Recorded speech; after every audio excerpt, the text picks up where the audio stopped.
Hey, will you turn that on for me? Thank you, ma'am.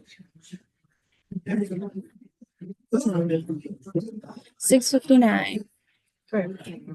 Mm-hmm. Is it true? Yeah, it should. Some.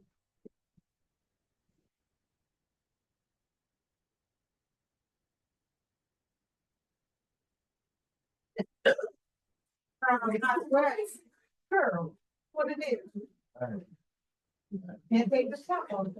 Board of Trustees, regular meeting, March 17th, 2025, 7 p.m. To make it look back. Yes. Good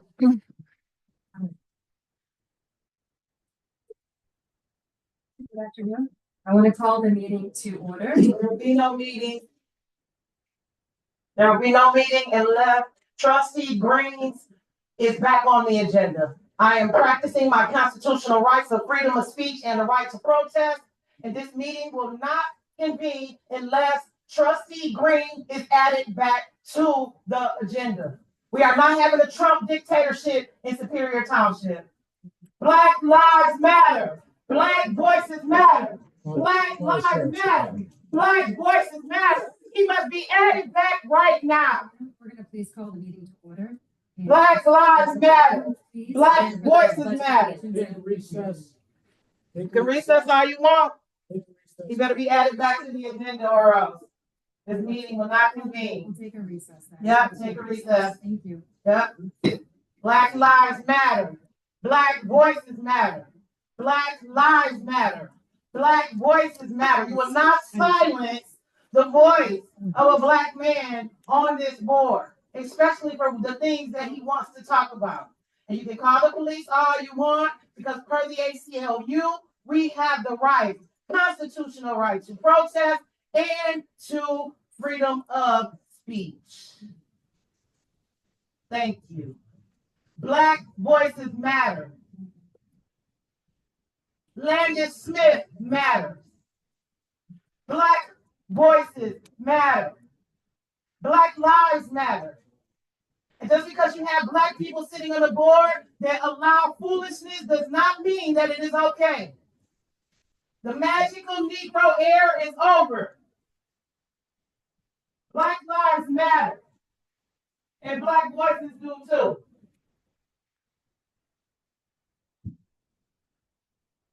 We will not have a Trump dictatorship in Superior Township. No one person is bigger than this entire board. Black lives matter. Black voices matter too.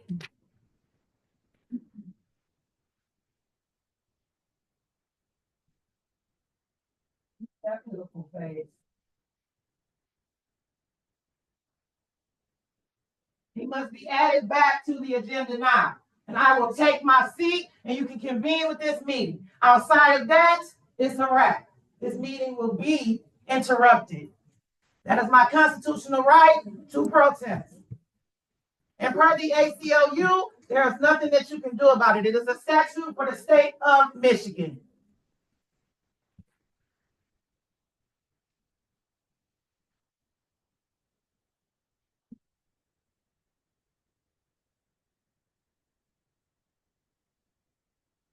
It can be handled very quickly by putting him back on the agenda.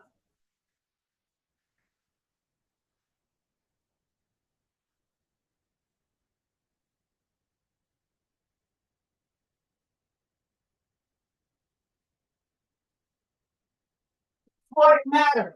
He speaks for the people. You will not.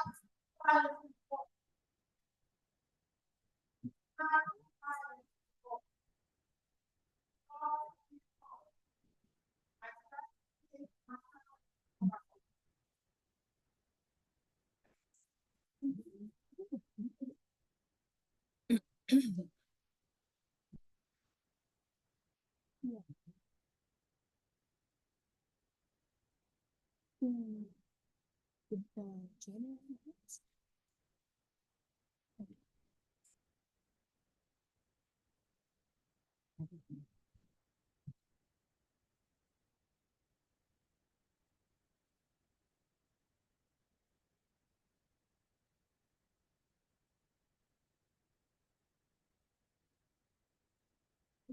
will not silence the voice of a black man.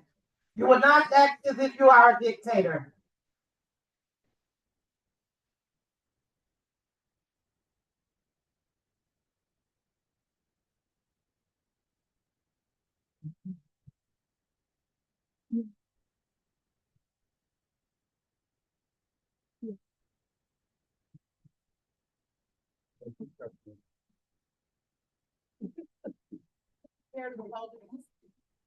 All right. All this meeting to order. With that, we're going to start with the pledge of allegiance for those who'd like to stand and join us.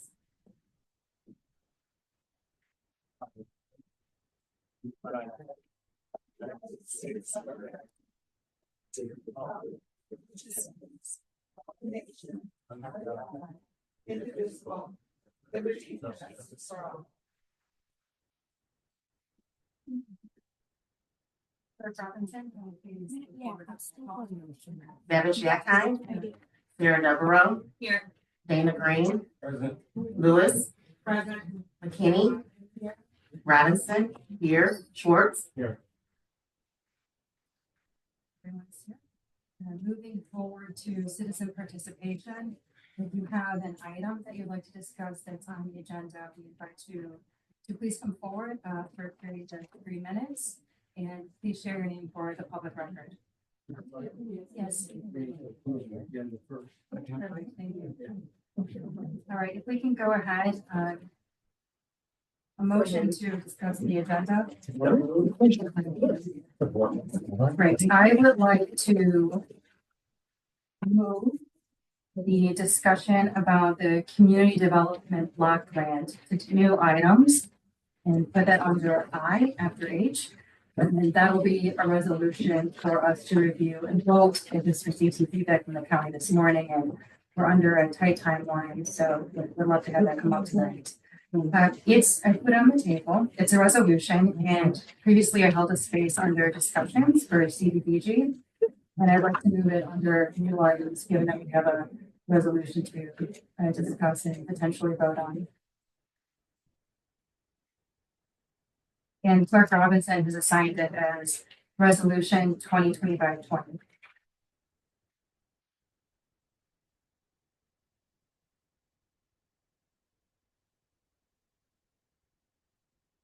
Currently, it's under 12B, so we're moving it up to the I. Okay, just wanted to do that. Thank you.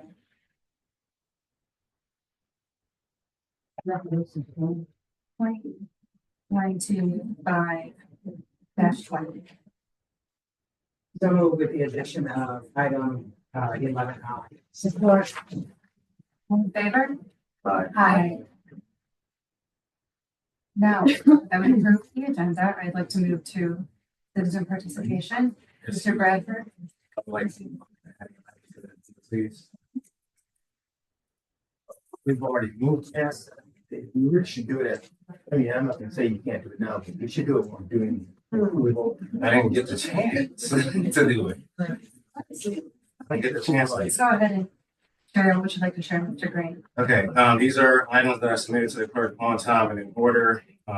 They're removed from the agenda. I would like to motion here today. I'll start with resolution to establish a committee to outline roles and responsibilities of the HR director. The HR director. I didn't see that. Is it one of these items that's on the table? No, it wasn't placed in the packet. I submitted it on time to the clerk. Clerk Robinson, I don't think that we saw that in the draft. For the HR. Yes. Okay, next. Resolution to terminate employment activities for the former controller.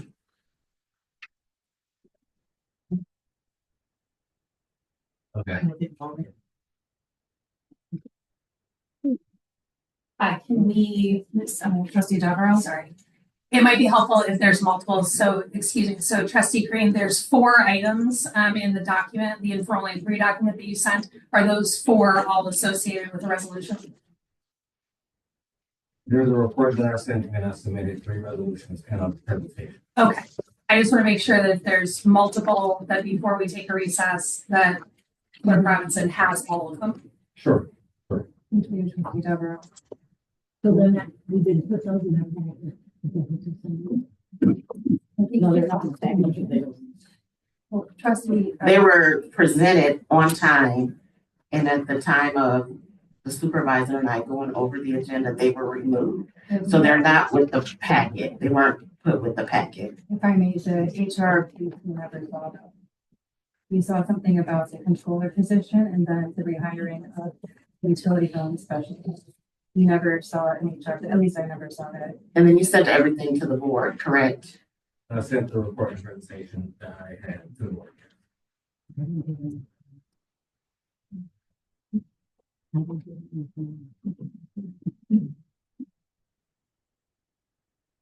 So are we taking a break? Do we do materials or? Yeah, is it okay if I take my secretary? Yeah, that's fine. Let's take a minute.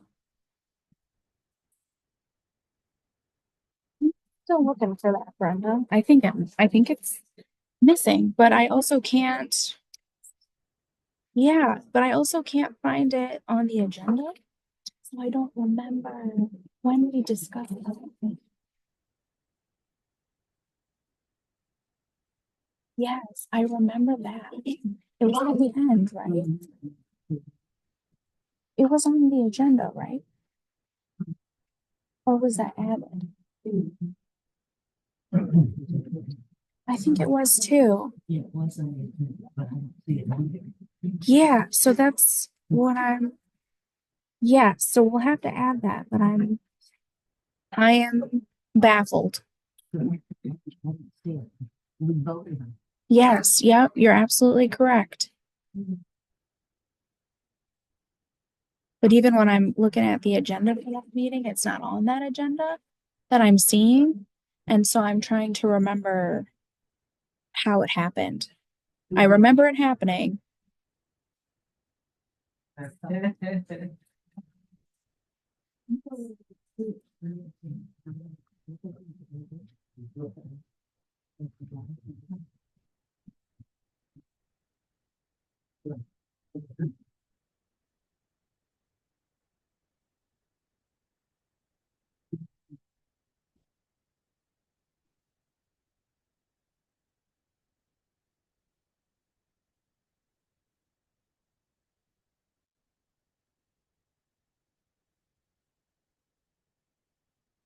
Yes, yeah, it. It should be in there. it should be.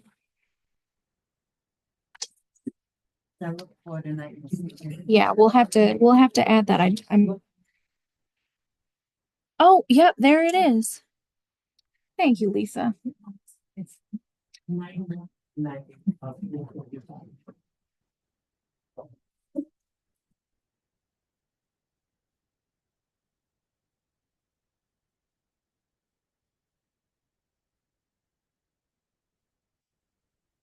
It wasn't a roll call vote. It was a voice vote.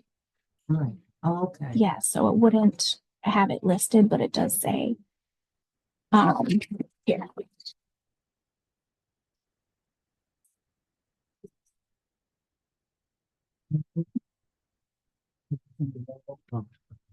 Okay, so. Thank you. You're very welcome.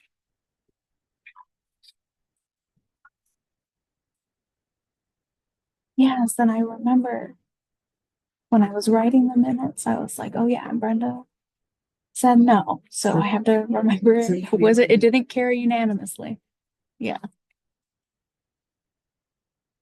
Thank you for pointing that out.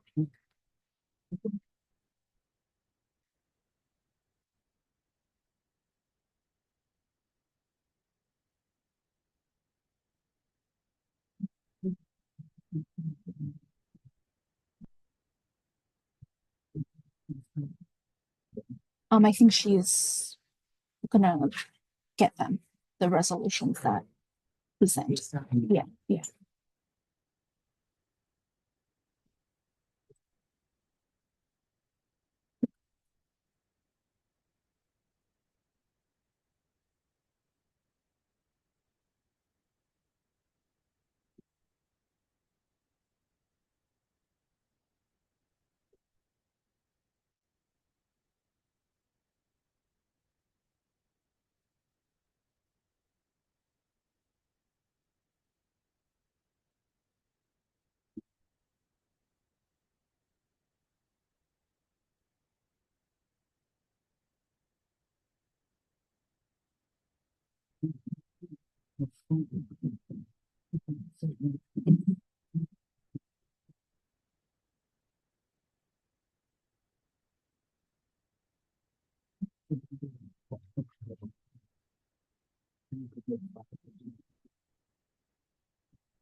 Thank you.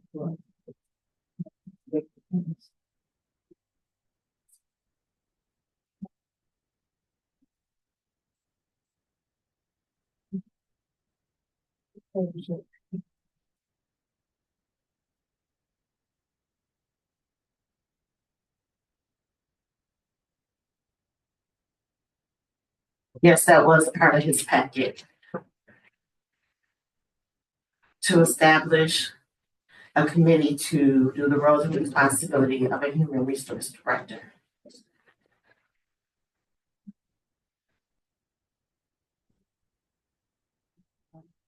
Want to hold the amendment?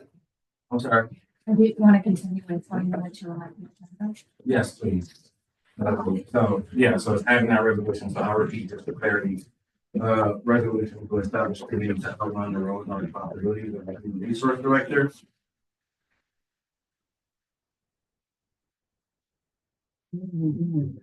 So I'm making a motion to add that to the agenda. I'll second it. Going to take a vote to make the motion. To just vote. Davis Yakan, No. Deborah, Yes. Green, Yes. Lewis, Yes. McKinney, Yes. Robinson, yes, Schwartz,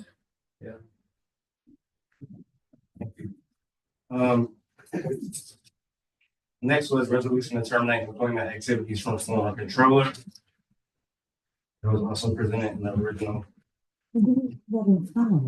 The resolution. I want to clarify something. I don't have it in the street, Daniel. I don't. No, I understand that. You don't have it because it was taken out of your packet. Mr. Green, if I may, Please. when I'm going through, and to also clarify to the audience, when I'm going through the agenda, which the supervisor finalizes, the clerk takes in the backup documents. I do not see the backup documents. I see the topics. And so Mr. Green's report presented to me is an inquiry. I understood it as a discussion. I did not see the report until he sent it via email to the board, and I know the clerk can confirm that. If I had seen it, I might have handled things differently. And so just to clarify the process, I did not see the backup documents. And when I suggested and decided to remove the piece about the rehiring of Landis Smith, as well as the total termination of the controller and accountant, Keith Lockheed, my feeling is that this board voted on that already at our past meeting and at the meeting before. And two, Mr. Green, as he mentioned at our past meeting, requested a special session to discuss these topics, and no one on this board seconded the special session, which to me tells that the board did not want to rehash this issue again. And so I just want to clear that up.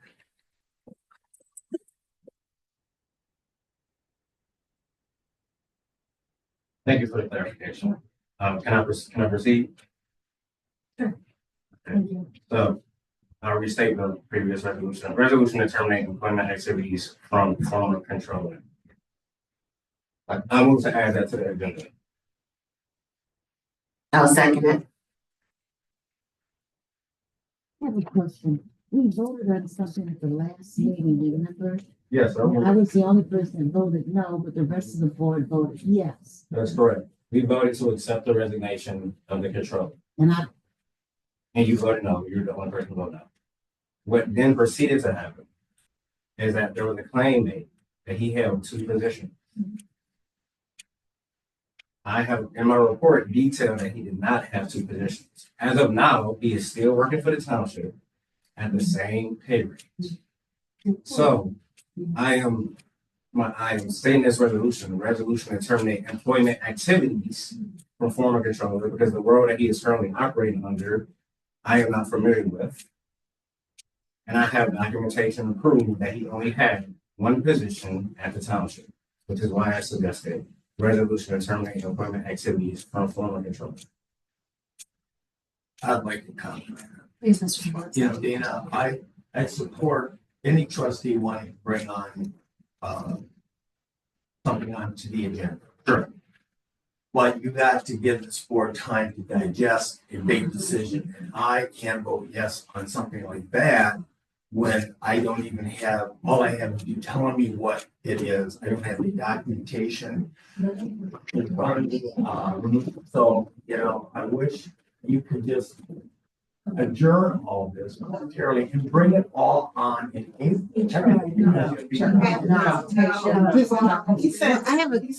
I have a question. Angela, do you have the documentation? Yes, Christina is printing everything right now. Okay, For us. can you make that clear to us because that are we gonna get that documentation? Yes, she's printing it for the board members right now. So again, for clarity, I submitted all of these resolutions on time and in order. As asked to by the clerk, by the Monday deadline that she set. I submitted all of that. I was later informed that the supervisor has absolute authority to approve the agenda and those items were removed. I was never given the board policies and procedures that the supervisor referred to. I asked several times for a transition process for this board. That was not approved. So that was news to me. That the supervisor had final say over this. It shouldn't have been done. And I don't think this is an appropriate time for us. to Okay, be- okay, well, they're asking for documentation. They're wondering why I didn't have access to that. I'm giving them a reason. Several. I'm sorry, both of my deputy is out. Can we Take a minute. Huh? Oh, maybe. Yeah, it should be on. So Angela. Ms. Devereaux, yeah. Brenda, can you talk in your mic when you speak? Ms. Devereaux's got the floor first. Okay, so I'm not sure when I would be able to make a motion to hold a study session, a special session. There's a lot of documentation that Trustee Green sent to us on Friday. I've read it in full. I have pages of notes and questions and things to go through. I do have some things that I am concerned about and that I disagree with, and I do think that it would be helpful for us to have a conversation about it. There's a lot more here than when Trustee Green asked whether or not we wanted to have a special session. I believe it was in February. Is that correct? That's correct, yes. Yeah. So there's a lot more that he's pulled together, and I do think that there's a lot for us to discuss. So I would be in favor of scheduling a study session or a special session or whatever the proper terminology is, pardon me, and making sure that we all have the time to review all of this in detail so that we can have an informed decision and we can ask for any backup documentation. So I don't know when I can do that. I wanted to put it out there. Is this in reference to all positions within the township or specific to these two positions? I think it should be specific to, that's a great question. I would say like everything contained within Trustee Green's report should be what we discuss and make sure that we have the documentation that we need. There's a few things that I'm like, I'd love to see the roles and responsibilities as written, for instance, for some of the areas. I think that'd be helpful for us to have documented. But second, a lot of what we're talking about deals with jobs that are related under one job family. So like a financial oversight, for instance, right? So we've got folks that are contained and referenced in this report, and I believe we have others as well. So that could be something that we bring up during that session. Ms. McKinney? I'm sorry. No. Well, I'm really sorry, but I'm really kind of confused. Okay, I'm really confused. We were talking about one thing, now we're talking about jobs. And so I'm confused tonight. And I thought we had a moratorium, and now we're talking about jobs and raises. I'm really confused. In my understanding, we do have a moratorium. And we have a deficit. And when you have a moratorium, you normally don't do raises. So I'm kind of confused what's going on tonight.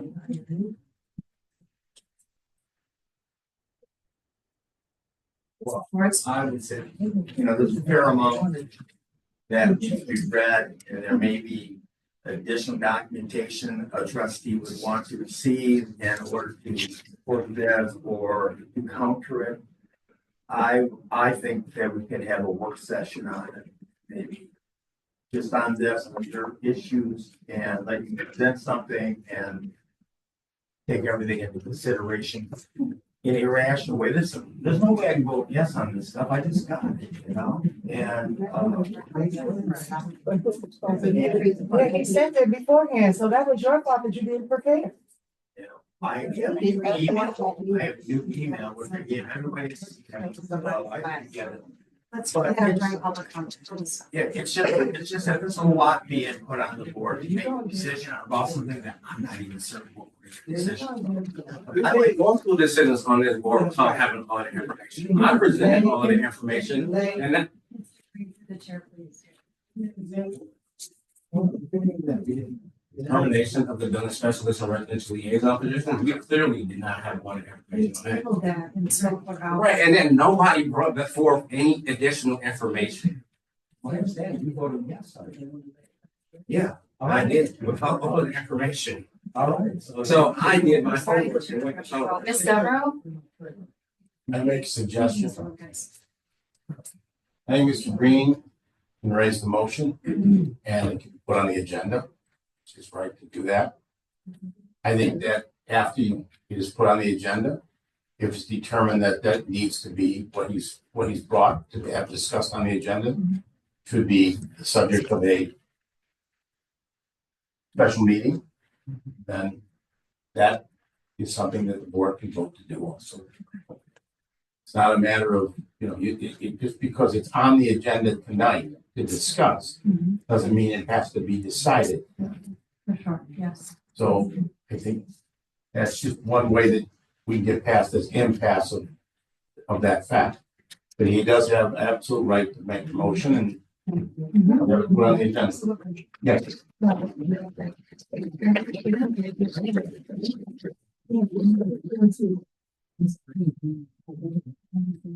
Trustee Green, can I share you something? Yes, please.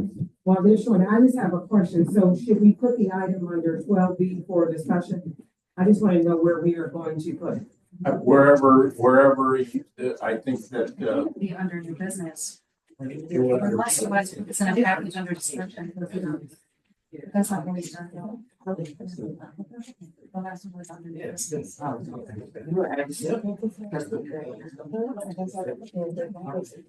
that's my suggestion. I mean, I think that it's clear that it can't be fully, that these issues can't be fully vetted tonight.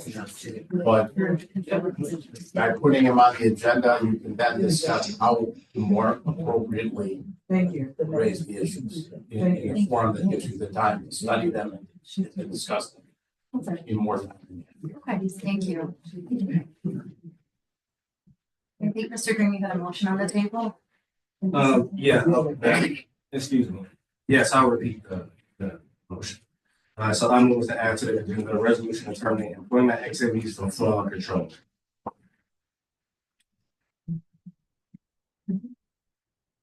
I'll second it. Oh, We need to take our vote on that?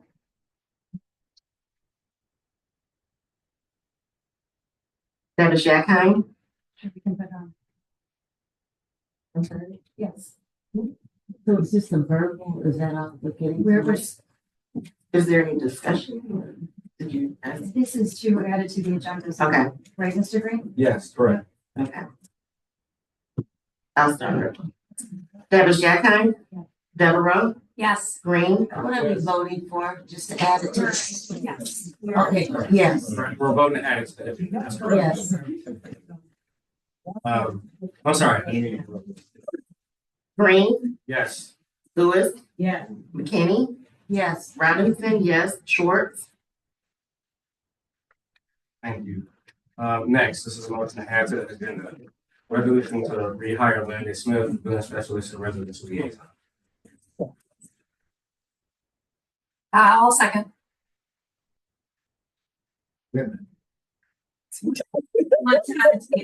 he's adding.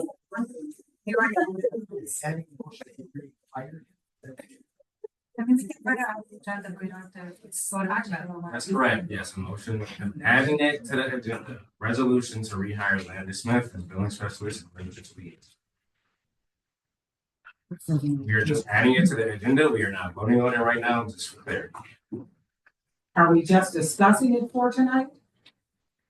I'm simply making a motion to add this resolution to the agenda. Sure, I need something.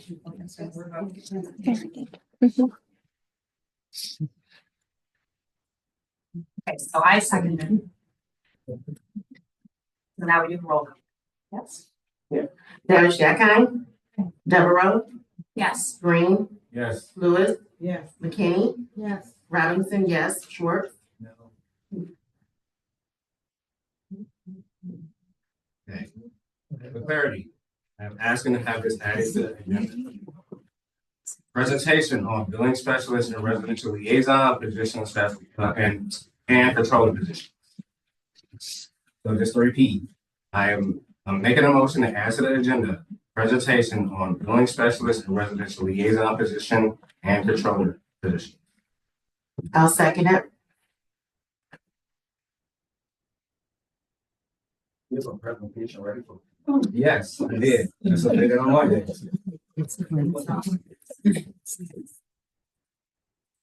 No, we submitted it to the clerk on Monday. It's supposed to include it in the board. Do you have it in? Have the presentation. What is it? Yes, you please. But where is it? I actually have it here so we can project it on the computer, on the TV. Everything he submitted was presented on time. We didn't receive the HR link, or I never saw that. Make those things available to the board. They didn't make them available to the board because the supervisor told her not to. Mr. Green, please, through the chair, and I explained how these things are presented to me. And no, I never saw the one, particularly about the HR hiring resolution, and I never saw your presentation. I just saw a line item for an inquiry. So you made a decision based off the title, not the actual information. I didn't know that there was backup. You could have called me, you could have sent an email, you could have asked Angela. Sound like excuses are tools in the Let's bring it in a little bit. If Trump moment. Okay. Ms. Deborah, can we take a roll call? We've got a motion and a second. Yes, Like, let's move. okay. Thank you. Davis Yakine, Devereaux, Yes. Green, Yes. Lewis, Yes. McKinney, Yeah. Robinson, yes, Schwartz, No.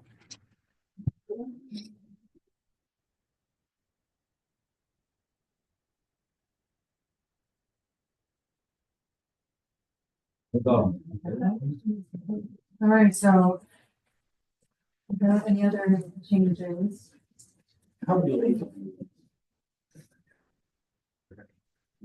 They'll go under new business, and I'm guessing that they'll start after I. Yeah. How many copies of those? and then he has his. I gotta show you the copier was not, it was the ink. I'll go get you another. It's not on here, but It's, it's I'll go get you another. on the agenda. No, all of them are like that, but I will go get you another. No, I'm gonna go get you another. No, it's not. He's adding. Ready to move to citizen participation? Okay, all right, let's, first name please, and, you can't keep it to the items on the agenda. Make sure she got them. Good evening. Well, good news here. On Saturday, April 13th, Parks and Recreation will be holding its annual Easter egg hunt at Fireman's Park, 11 a.m. sharp. So if you want to find an egg, be there by 11 a.m. Don't show up at 11:10 or 11:12. This goes for the people watching out on YouTube as well. Rain date will be the day after, Sunday the 14th.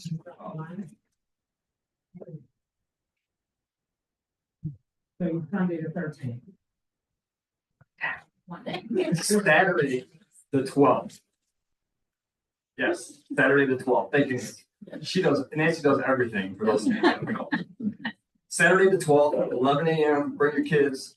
Be ready to find some eggs. And if you don't have a basket, we'll have one out there for you to use. We'll have bags you can decorate. Easter Bunny will be there. Come have some fun with us. Thanks. Thank you.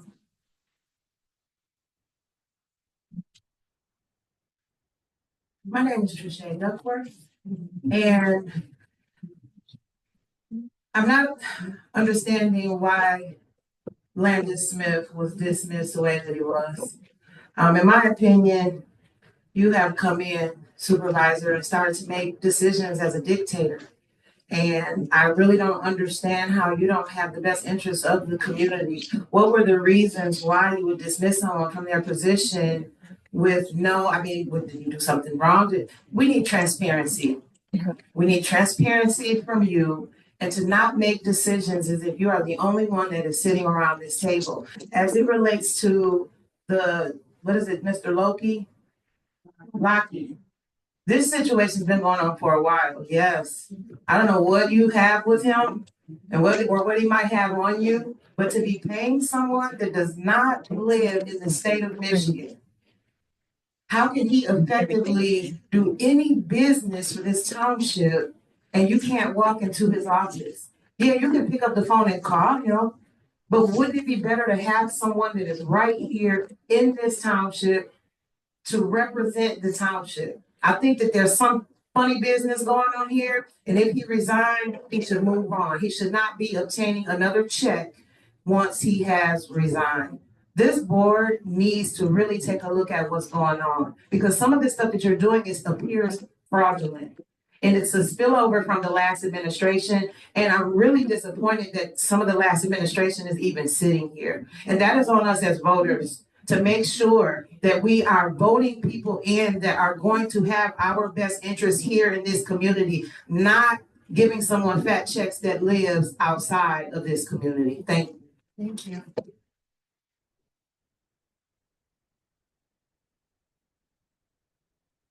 Crystal Light, Superior Township, on tomorrow, at the Washtenaw County Learning Resource Center. There will be an iftar event, that will begin at 6:30 p.m. So if you would like to come out and to support that event, it is a free event. All are welcome. That is parents, children, those without children, all are welcome. There will be some good food. We will have our new judge, Janan Hamoud will be speaking, Commissioner Caroline Sanders, and Mr. Omar will all be speaking. And so that is happening tomorrow. Secondly, I would strongly suggest that you all maybe attend a trustee school or supervisor school. I attended commissioner school when I began. It was very helpful, so that when meetings are going forth, that you are able to operate. When things come up that you don't know how to handle, you will know how to handle. So I would suggest that you look into that. And also, I would like to suggest also supervisors that when things are submitted to you, that you may read it in its entirety instead of not opening the full document or not seeing it and just reading the headline, because that could get you much further. You would know that that was something that was presented on time, and the board can see as what you see. And this would not have been this whole ordeal today. And then just a suggestion, as I, Commissioner, read my emails and my packets ahead of time, I would recommend and suggest that everyone that sits at this table does so. Have a good day. Thank you. I'm sorry, may I ask a question? What time is the event on tomorrow? 6:30 p.m. Thank you. Learning Resource Center. Thank you. Thank you.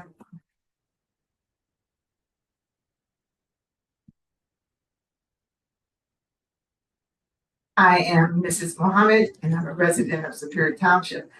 In adherence to the mandate issued by Supervisor Debbie Shakine, requiring residents to speak only to agenda items during the citizen participation portion of the board meeting, I would like to use my time twofold. The first is an accounting issue. I noticed on your balance sheet, which I'm sure all of you have read thoroughly because it's in your packet and you approve everything that's going to happen financially.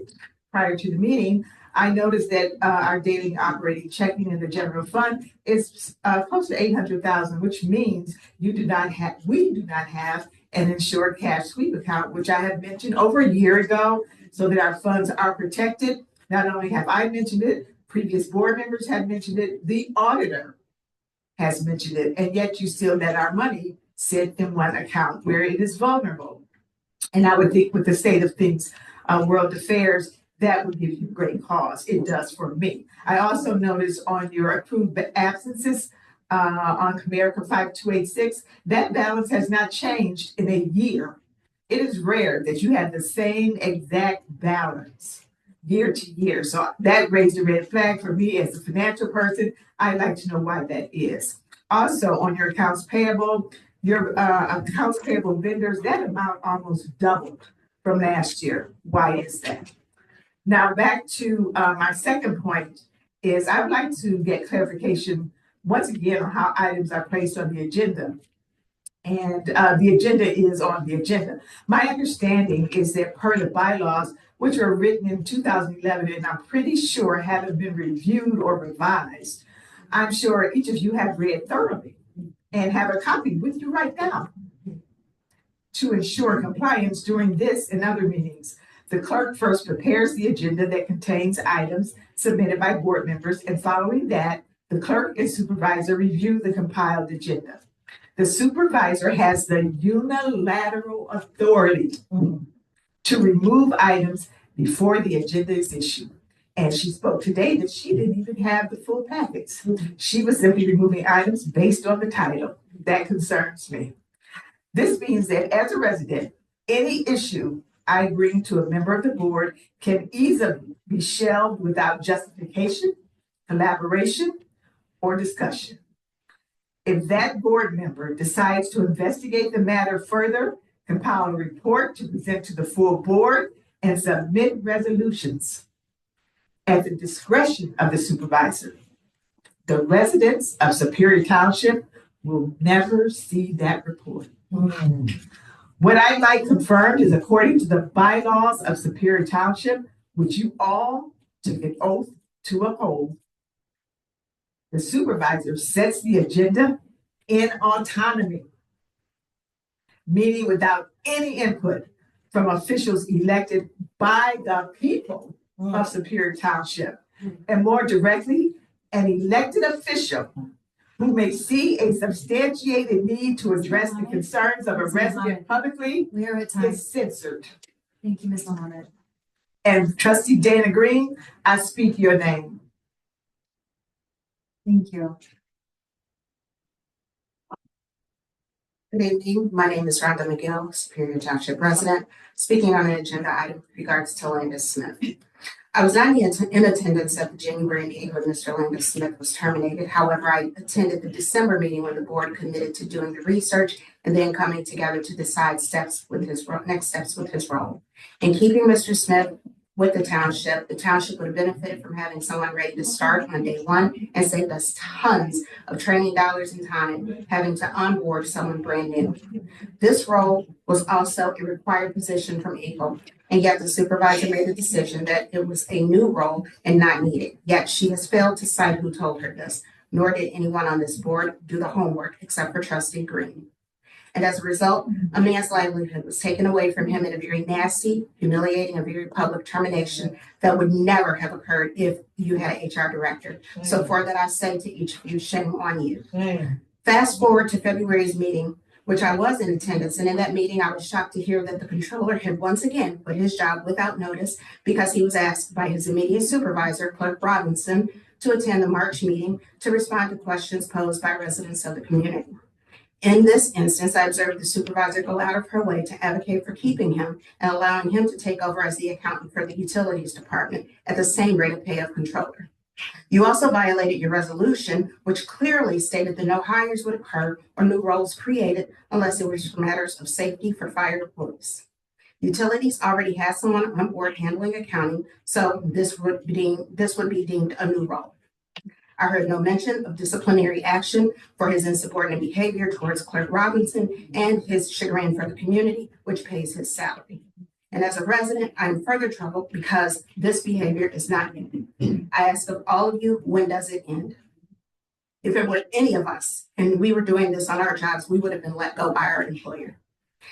If it were any of us, this begs of me to say that what I have said in the past, that there is a failure to understand the fundamentals of leadership on this board, and you are each placing the community at legal risk. There is a common theme developing, and if you look at each individual, you will quickly see it for what it is. And I want this board to know when we see you, and so far, we do not like what we're seeing, and this community will not be silenced. Thank you.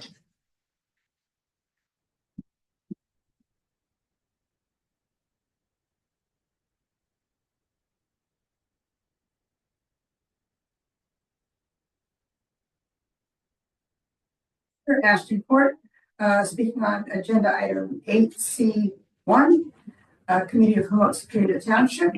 You have in your packet on page 172 out of 355, one-page monthly report that we've been up to during the last month, this infographic. There are also copies on the table for the audience to see kind of the highlights of the last month that the committee's been up to. And I guess tonight, since I don't need to speak on anything else, elaborate a little bit. We're looking forward to spring and Superior Day coming up. We will be participating in Superior Day on June 14th. And we'll have an information booth similar to what we had last year. And it's also similar to what we had at the Dixboro Farmers Market last year. in conjunction with this, last year we gave away promotional carry bags or shopping bags that the township graciously provided, and we helped distribute them and so on to promote the township. And they were very well received and was a good promotional item that I think we got a lot of promotion out of a small cost. Given the financial picture this year, we would not begin to ask for any giveaways this year. But fortunately, we have some volunteers on our committee that will work with the township to select a new item and the design and so forth, and cover the costs. And I guess the township could order them. And we will have a new promotional item coming up later this spring.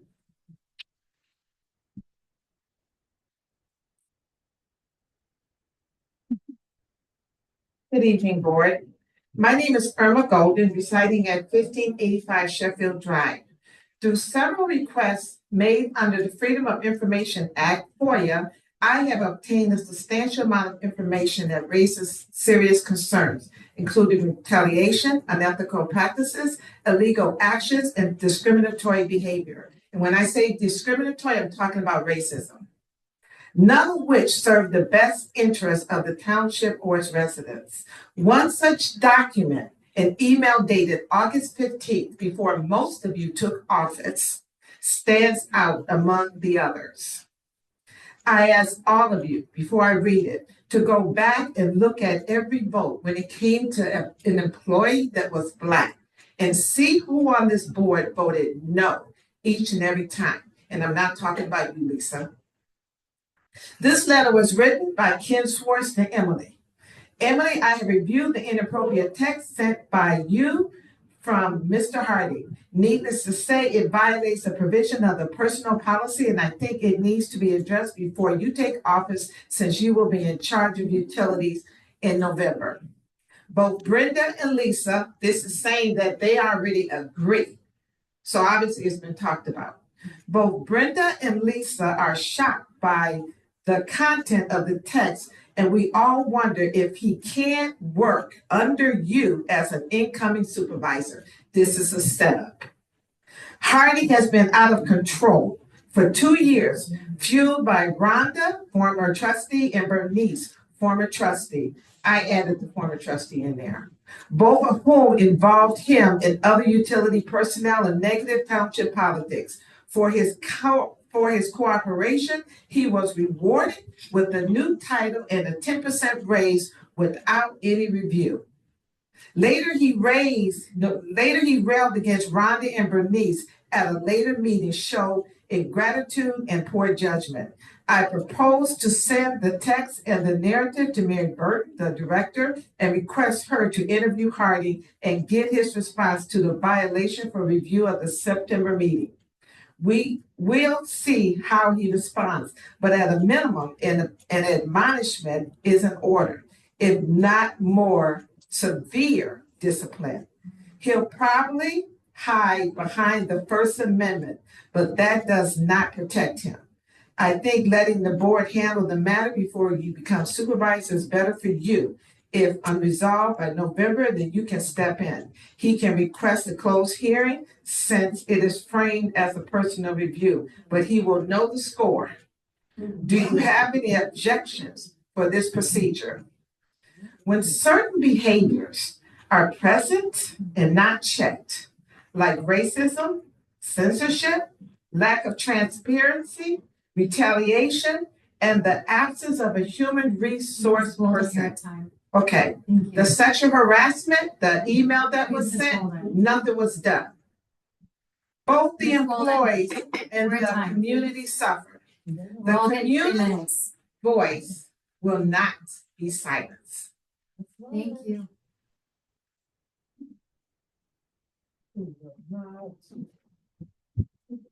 Mr. Harding? Wow. I was coming up here to talk about Landis and Keith Rocky. So what the heck is going on? You trying to get rid of me or something without my knowing? Okay. I get it. She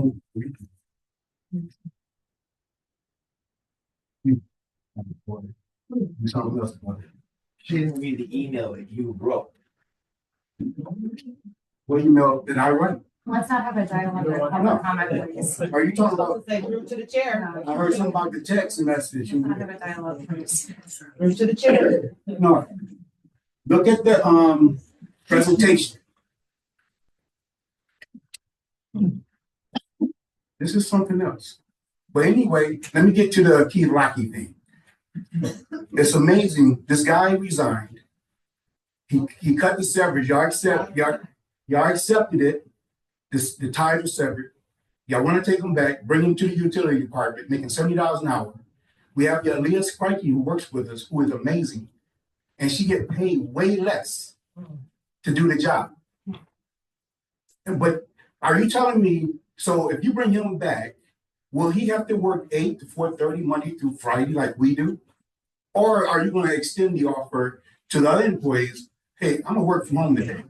Then if you call me and tell me to come in, I'm going to refuse to come in. That's what he does. He set the precedent years ago. And you guys been allowing this, especially under this guy, Mr. Schwartz. It's been happening. It's a buddy situation going on here, but you want to ruin other people's lives. Emily, you denied Landis unemployment.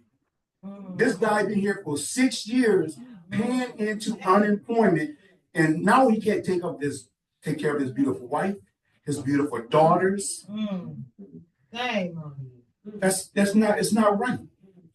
And I know after this, some of you guys gonna be after me, but I welcome it because you don't scare me. You do not scare me one bit because I know I'm up here telling the truth about what is happening. That's why I spoke in January about honesty and forthcoming. And then you're going to confront Miss Burton about what did Ricky Hardy mean by that. You never go to another person to know my thoughts. You come to me. I'm a grown man. I have no problem expressing what I feel or what I think. And all I ask, come after me, but leave my utility director, Ms. Burton, alone, and leave my team alone. Come after me all day. I don't care, because I can handle it. But I'm going to be looking into this. This is special. Thank you. Thank you. No. And somebody said something about Landis when he got fired from you, when you guys fired him, stating that, oh, he can get help from human health services. Oh, he can get help from his church. He's a ministry. He has a church that'll help take care of him. I know who said it. And if I keep hearing it, I'm going to call names. I have no problem calling names because I know Mr. Schwartz is conducting this whole orchestra. And the sheet music is terrible. And I have no problem calling out names. And if I'm telling you, all you board members, if y'all keep following one person, Mr. Harding, that's okay. Thank you. Thank you for this.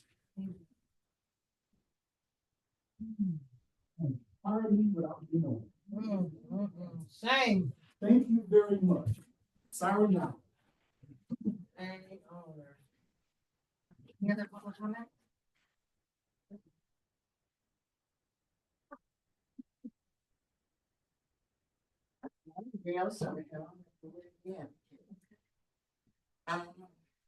I'm surprised. I'm disappointed. We worked very, very hard last, 2 years for the ARPA money that this Superior Township was going to take what was for the people, the least amongst us, and they were going to put it somewhere else. So we spent all this time in Superior Township to get the money back where it was supposed to be. I am surprised today. Ken, you're here and you wanted this job. And for each and every person on this board, you need to be paying attention and looking at the people. Because if I came here, then you all need to be doing your job. I'm surprised. I'm disappointed. It sounds like you got a mess going on. And I expect you to clean it up because we can go higher Thank you. Thank you.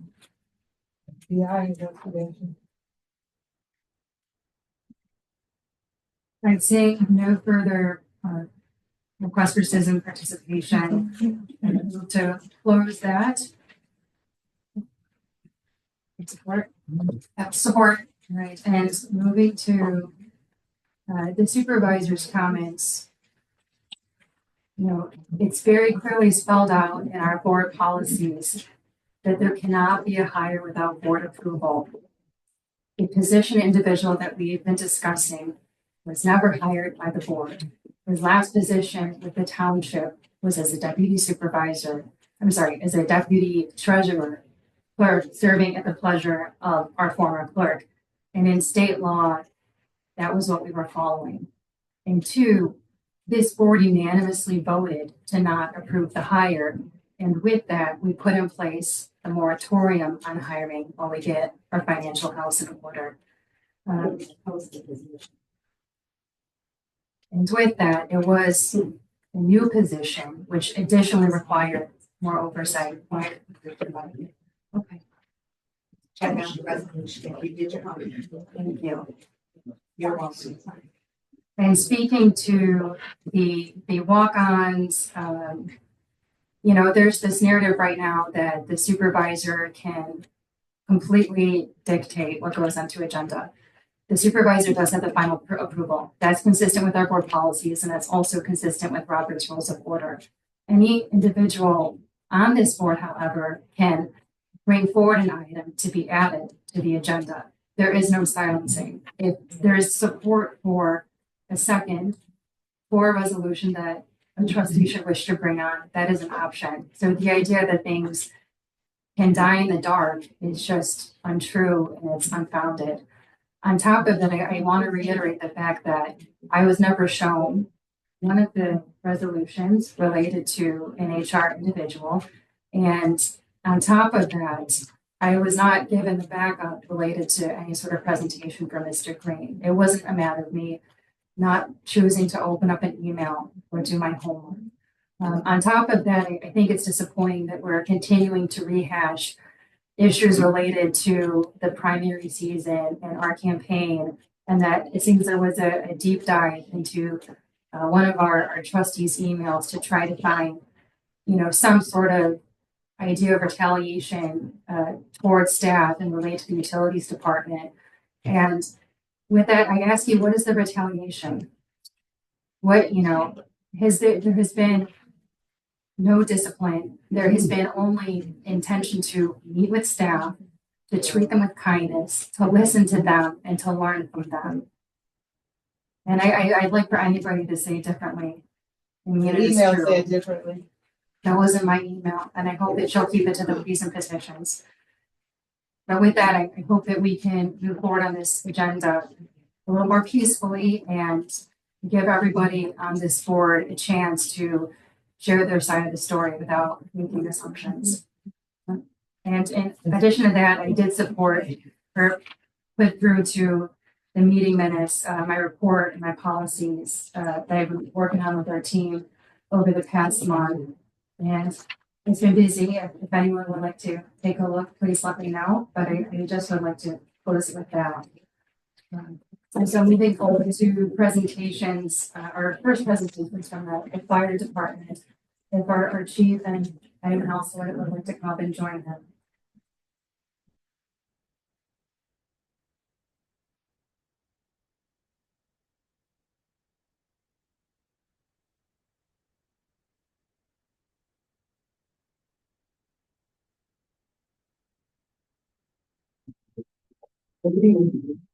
We wanted to put this presentation since you became board members. So that the new and the old board members realize what your fire department is all about. So the contents is the stations that we have, locations of the community. We have 2 fire stations. One is at Ford Road and the other one's on MacArthur Boulevard. Both of them are strategically planned for a quicker response to all the incidents that we have. The equipment we have in the department is state of the art. The newest piece of equipment is 2017. That was the ladder truck. And it was purchased through FEMA funds for $1 million. Our personnel are dedicated teams. Some of them are paramedics, some of them are EMTs. We have people that are on the county hazmat team as well as the technical rescue team. So we have a pretty good core of people that are trained. Calls for service, we respond to a range of emergencies. Our call volumes are reflecting the growth within the needs of the township, and our teams are ready to respond to those calls. Budget planning, we prioritize our efficiency for the use of the resources that are carefully budgeted. This day and age, I'm sure you read about Ann Arbor's new ladder truck, Ann Arbor City, $2.4 million. So you can see where our ladder truck was $1 million in 2017. Now it's gone up to $2 million. So all the materials to build these trucks are costing us money, and also repairs. So both stations are dedicated by full-time personnel, 24/7. Station 1 was built in 2005. That's the one at Ford Road. Station 2 was built in 1970. That is, it's due to get replaced. We need to start looking at that. Our equipment, engine 11-1, which runs out of Ford Road, is a 2012 apparatus. Engine 11-2 is the second engine that runs out of MacArthur Boulevard, and that is a 2015 engine as well. Ladder truck, as I said before, 2017 KME, it's got a reach of 106 feet. The tanker, which is the oldest in the fleet, is a 2007, carries 2,500 gallons of water. It's housed at Station 1 on Ford Road as well.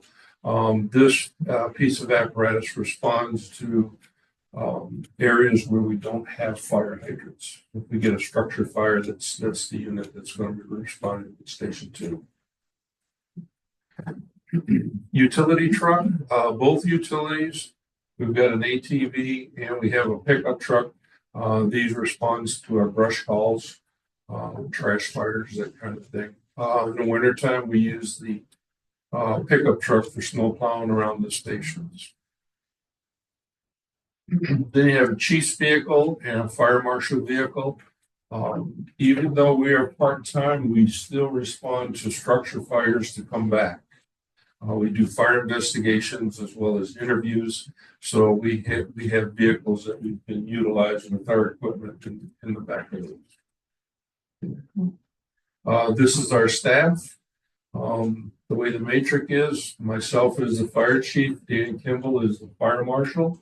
We have 3 shift captains and we have 3 firefighters on each shift. Firefighters on special response teams are trained to specialize in rescue, including confined space, high angle, water, and rope.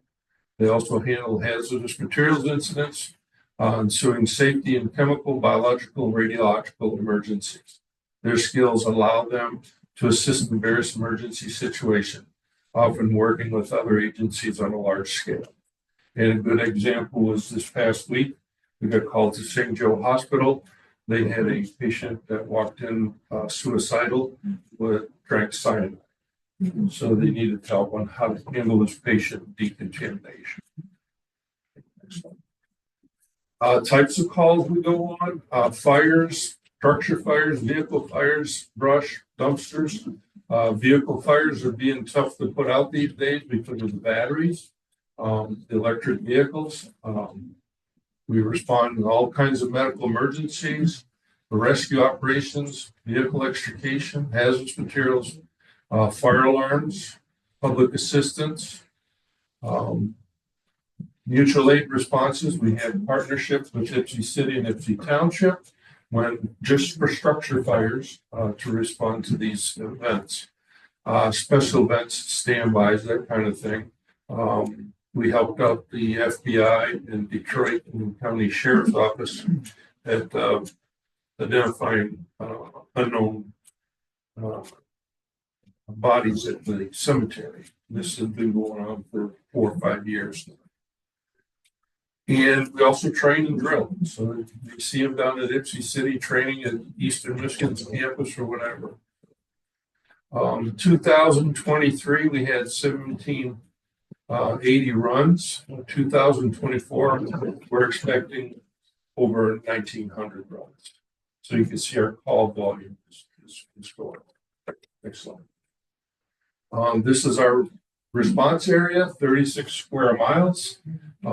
Anything south of Geddes Road has fire hydrants. Anything north basically has no fire hydrants, and we rely on tankers. And our current millage is at 3.5. And that's all I have to present. Anybody have any questions? I don't have a question. I just like to say thank you very much, Chief, for a very thorough report presentation. Trying to keep this. And it's nice to see their faces because I don't always remember their names. Yes. You want to say some black things? Great. Thank you very much.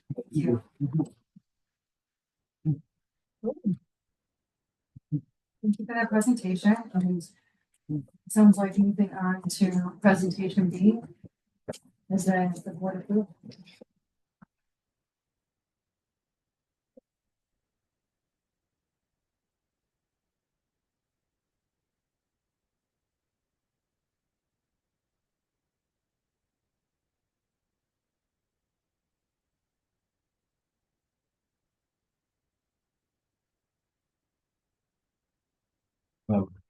Thank you to the board for allowing me to present today. I apologize in advance. I'm pretty emotional. I'm doing my best to compose myself. I conducted an informal inquiry of the billing specialist and residential liaison position once we first discussed it in December. Following the resignation of the controller position, I also folded the billing specialist and residential liaison inquiry into the inquiry of the history and resignation of the controller. Next slide, please. So again, the purpose of this presentation on January 21st, 2025, the board voted to terminate a position, in my opinion, without all the relevant facts. This report details key information about the billing specialist and residential liaison functions as hiring process. To do this, I conducted a systematic review of the resolutions, memos, and supporting documents to identify standard methods of practice here in the township prior to this board.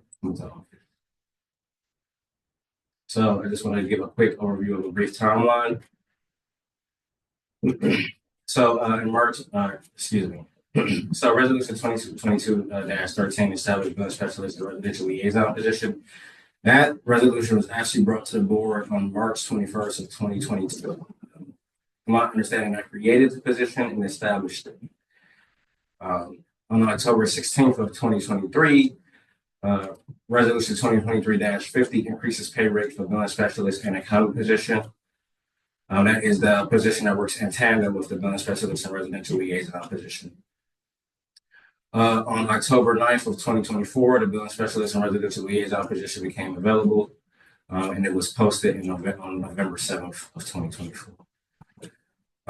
November 21st, 2024, utility directors hired a new employee as a billing specialist and residential liaison. And then on December 16th, 2024, utility director provides memo detailing new hire and resolution 2024-76 for board approval. Next slide, please. How did this position become available? This was a question of some concern, so I decided to dig into it. So the position became available in October of 2024 after a former employee was terminated due to repeated attendance and punctuality issues. The utility director documented the attendance issues and disciplinary actions through contemporaneous notes, which I have detailed in my report. The former employee was placed on a 3-day suspension and probation period in June of 2024. And I believe our utility director is here to speak to that if there are any questions for her directly. Next slide, please. So again, the building specialist and residential liaison position was a vacancy. I believe when we first had this question, there was a question about if this was a new position or if it was a vacancy. As I talked about in my timeline, the position was first established in 2022. Resolution 2022-13 originally created the position and the former employee was terminated, making this a vacancy rather than a new position. The job description was posted in November of 2024, that is during the time of the previous board, with the addition of one responsibility. Now, some folks may disagree with this. This to me does not constitute a new position, one additional responsibility. The posted pay rate of $34 to $38 per hour is in alignment with the other billing specialist position. And again, I'm referring to the billing specialist and accounting position. Next slide, please. The hiring process aligned with previously established township practices. So the billing specialist and residential liaison position was posted publicly and several candidates were evaluated. The hiring process did not violate any Superior Township hiring policies or procedures, seeing as we don't currently have any. The clerk's office and potentially the former supervisor was aware of the posting and made no objection.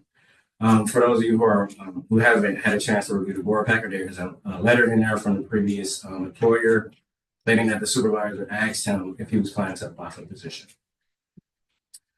As I mentioned, the township personnel manual, to my understanding, doesn't currently outline any best practices for hiring. Utility director used the same hiring process for other vacant positions. Prior to this one, I have outlined 3 separate positions or instances where the utility director hired someone and provided a start date prior to them to that position actually being brought to the board, in which case the board then approved it. Given that this was posted prior to the new board taking office and a candidate was hired, this seemed to be done in good faith. The previous position holder did hold the position previously when it was first established in 2022. Given that, it would make sense to me that the utility director would select that person for the position. Next slide, please. So again, given what I deem to be,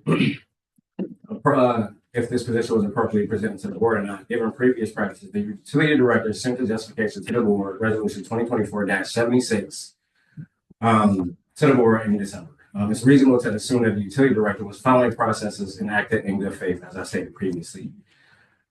Based on what I understood, a vacancy does not require board approval prior to posting. The board approved appointments for other positions, including the utility department, after the employee's official start date. And again, if you refer to my report, there are several instances where this happened. Next slide, please. The pay rate was justified and on par with other positions in the department. Pay rate for the billing specialist and accounting position is $38.29 per hour. Both billing specialist positions work in tandem and should have a similar rate commensurate with experience. Now, again, this is an area of some dispute given that the previous employee in this role only made about $25 an hour. As I understand it, this was done because the utilities department underwent a significant restructuring in the fall. And because of that, several positions were given raises. The only reason that one position was not given a raise is because they had just started the position 2 months prior to those original resolutions coming to the board. Again, so to continue, the utility department underwent restructuring in 2023. The board approved the $36.07 an hour pay rate for the billing specialist and residential liaison position after the summer meeting in 2024. That position was approved for by this board at the rate given. Next slide, please. I would like to, just for comparison, look at how that position was treated in comparison to how the controller's resignation was treated. So prior to, the controller held one position with the township. The board tried to make the claim that the controller held 2 separate positions, the controller position, and then I'm not sure what this position was, but I guess utility accountant. The controller had one position with the township established by the resolution 2016-14. I actually have it here. 2016-14, written August 15th, 2016. Whereas Superior Township has been served by Keith Lockey as controller from April 1st, 2014 until his retirement on May 31st, 2016.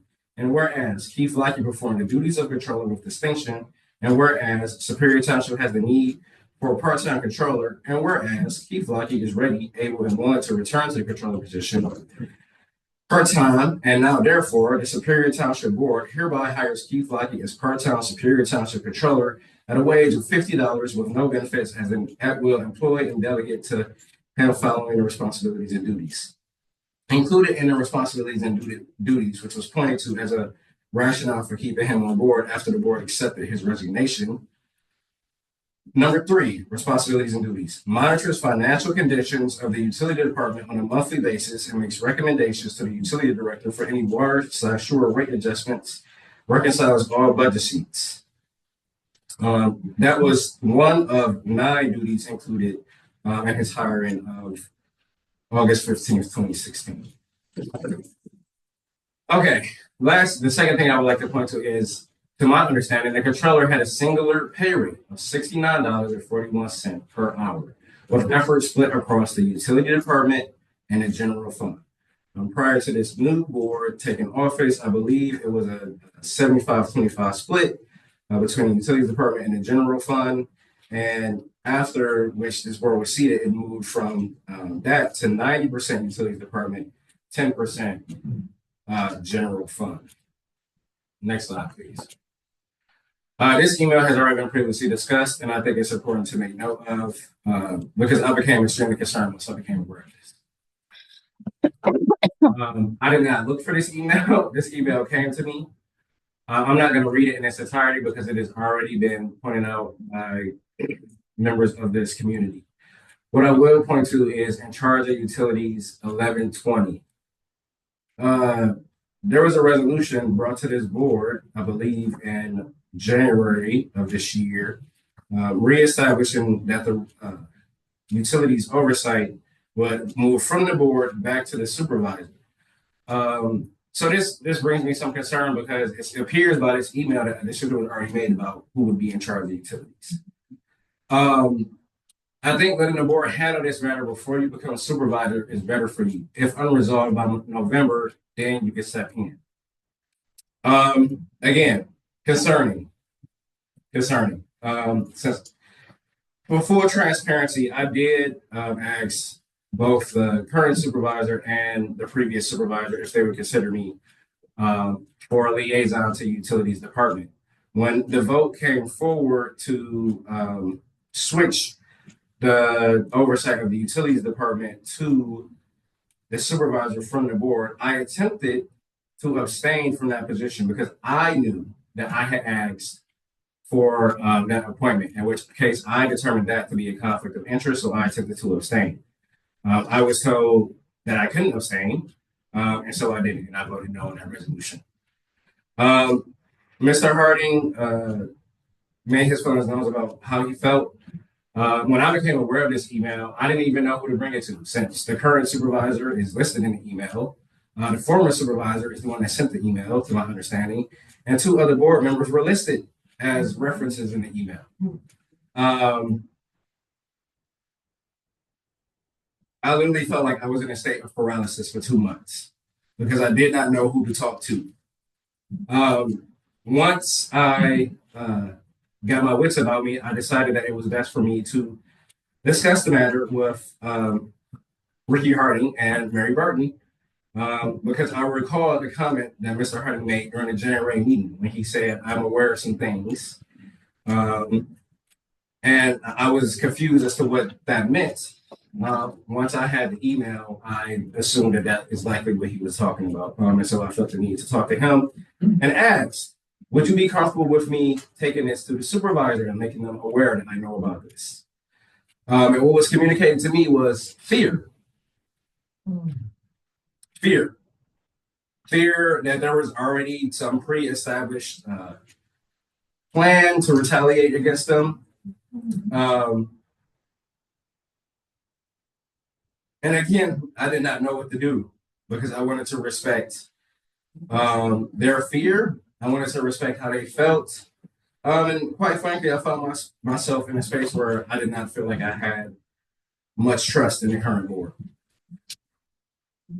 Next slide, please. You cannot see those text messages. I apologize. I should have done a better job of going to that. But Mr. Harding, with his permission, wanted me to be aware of what he said that prompted such an email to be sent from the former supervisor. Essentially, to sum up what it essentially said, this is BS. I wish you folks would run an honest race. If you have to stoop to such lows to convince residents to vote for you as a candidate, then I know who I'm going to vote for. I wish you would just run an honest race. I believe, and I discussed this with the supervisor prior to her swearing in. I believe that once the politics season ends, it ends. Primary season was over with. But what is outlined in that email is not simply politics. It is somebody's livelihood. It is a response to a political message and someone not liking the content of that message. Now, in fairness to our current supervisor, she is not the one that sent the email. You did, Ken Schwartz. You did. And fairness to Brenda McKinney, and fairness to Lisa Lewis, they might not have even been aware that this email was sent.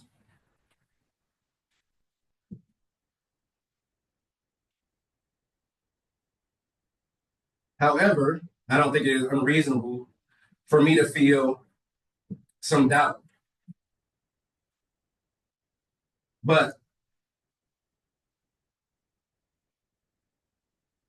I know that when I became aware and when I saw in comparison how Mr. Lackey was treated versus how Landon Smith was treated, I went to both Mary Burton and I went to Ricky. And I told them, if you're afraid, I will go to bat for you.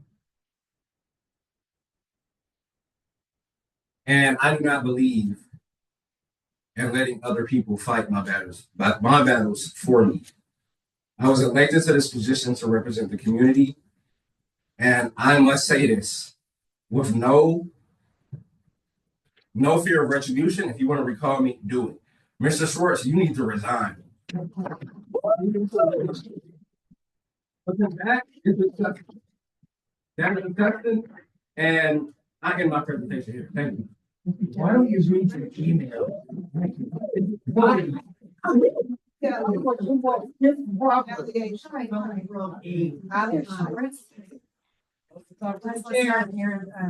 Laundry. Okay. Thank you for your presentation. I'd like to please move ahead to the consent agenda. Through to the chair. Through to the chair. This board needs to vote now. Mr. Lucas. We can't have it. This is a board meeting. Yeah. People have the right to speak. We can't have people shouting from the audience. That is not the proper way to do this. Thank you, Mr. Lucas. All right, I'd like to move to the consent agenda. Is there anything that you would like to pull from the consent agenda, or can we go to receive and file? I'm sorry, I like the board. Landon Smith letter. Is there a second? I have a utility. Okay, Ms. McKinney, let's call the story report. Is there a second? Second.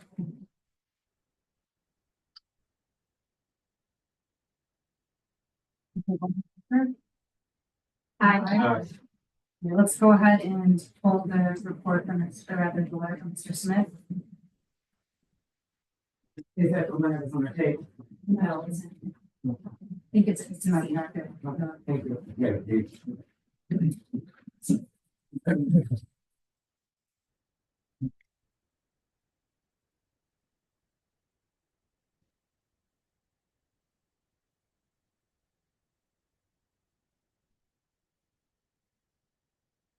Did you want to do the letter? Yes, I do. For those of you that didn't make it into the board packet, or I'm sorry, in the end, I'm sorry. I'm sorry, it's on page 181.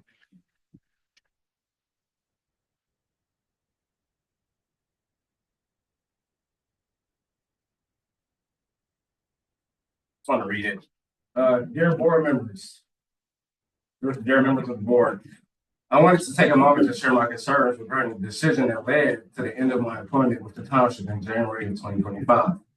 In November 2024, I applied for a position within the township, hoping to continue serving this community. Unfortunately, instead of being evaluated based on my qualifications and merit, efforts were made to discredit me, which is disappointing.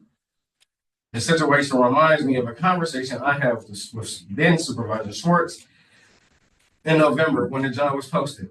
He called me into his office and asked if I planned to apply for the utilities position. I confirmed that I was exploring all options. However, there was a clear contrast between the conversation and how it was spoken about in December. I'm deviating from the letter here. I believe, since Mr. Schwartz was whispering into my ear the entire time during the meeting, that this is corrupt. I considered sharing this in January, but chose not to at the time, as my intent has never been to antagonize anyone. My desire now is to promote transparency and governance, which is best achieved when all parties are committed to fairness and accountability. Thank you for your time and consideration, Landis Smith. That is all. Thank you. Ms. McKinney, did you wish to discuss the utilities report? Yeah, my question is Mary still here? Ms. Burton, are you able to speak to Ms. McKinney's questions about the report?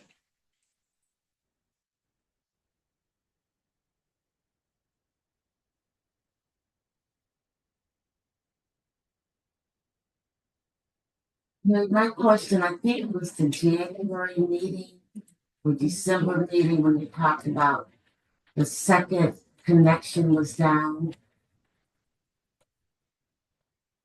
The one on Ridge Road. Regarding what? The one on Gettys and Ridge. Our second connection. Okay, Is it still down? I think you're referring to YTO3. Yes. I'm not sure what the number is, but that's the Yeah. second connection that the township got for from Yucca to connect to the users. Yeah, it's the water, it's basically the water main that comes through. Is it still down? It wasn't down, they're replacing the meter, so it was just taken down for that meter and everything is being routed through our booster station, LaForge and Clark. So are we gonna continue using that one? Yeah, absolutely. Yucca is responsible for replacing that meter and they have hired a contractor and so forth to carry that out. It was supposed to be replaced by now. I haven't received confirmation if it's been done yet.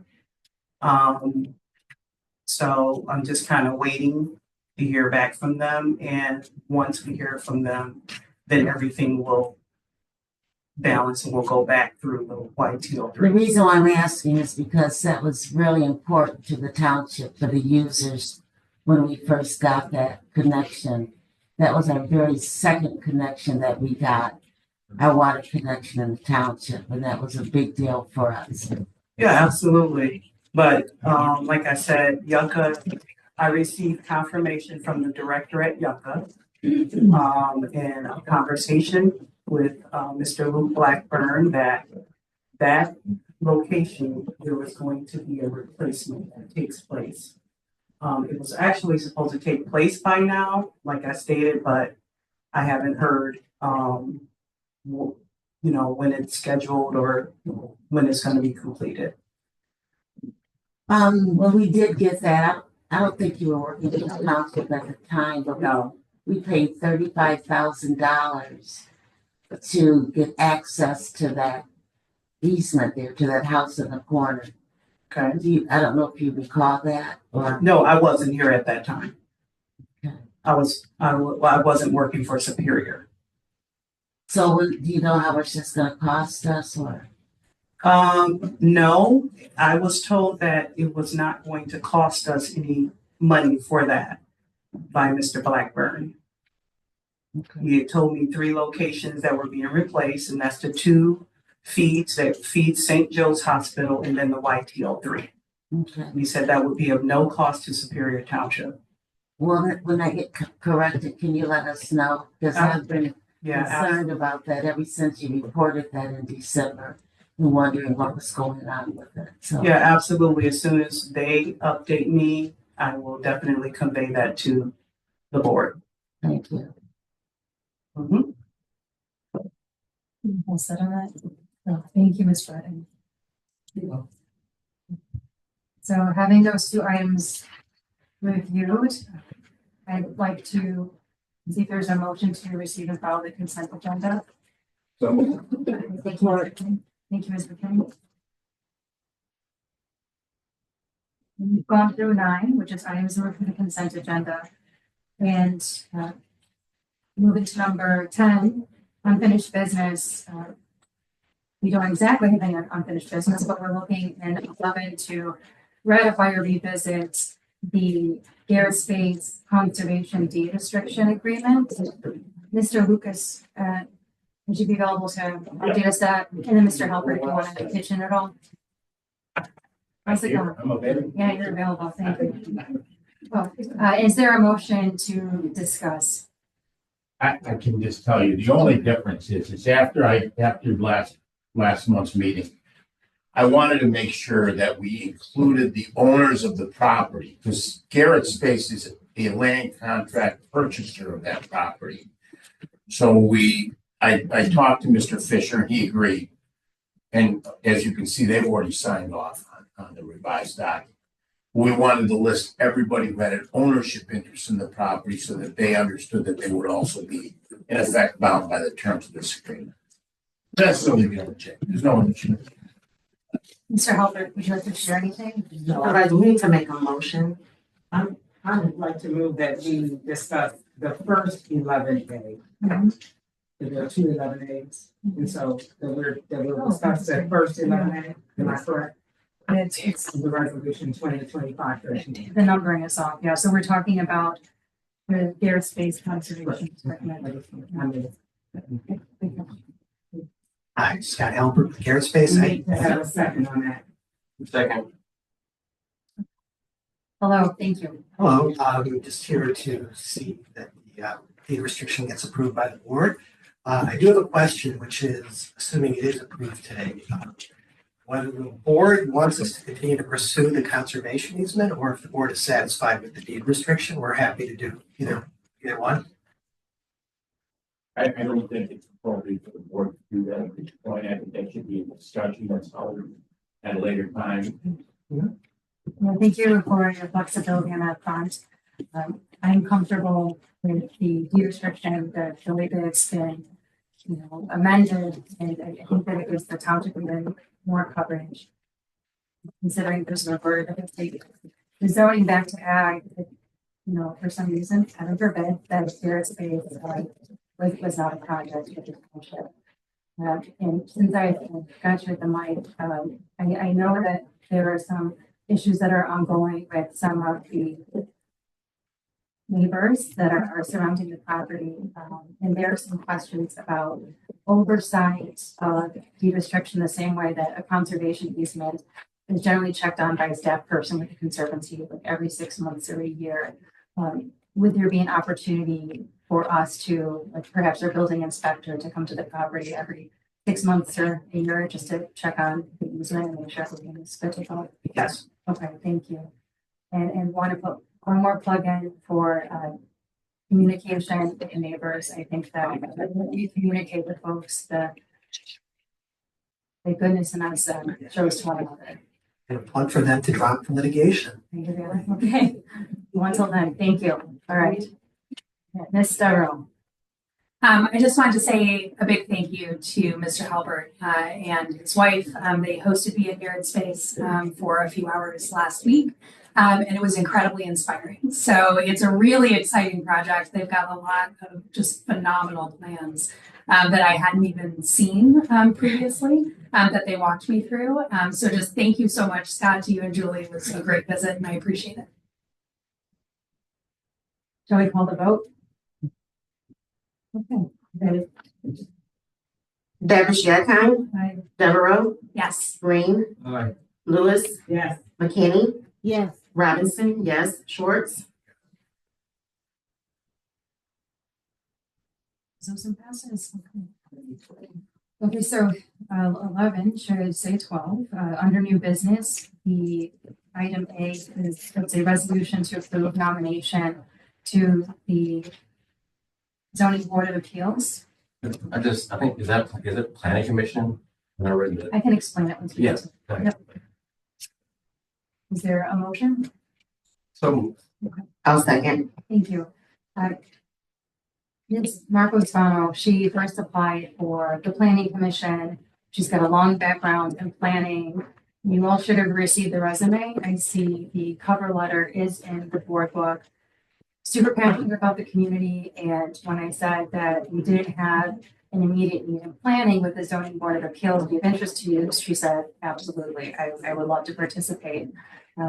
She was super energetic. We had a great meeting, a great interview. I was very impressed with her background, and I think she's a phenomenal fit, and I hope that you all will consider her.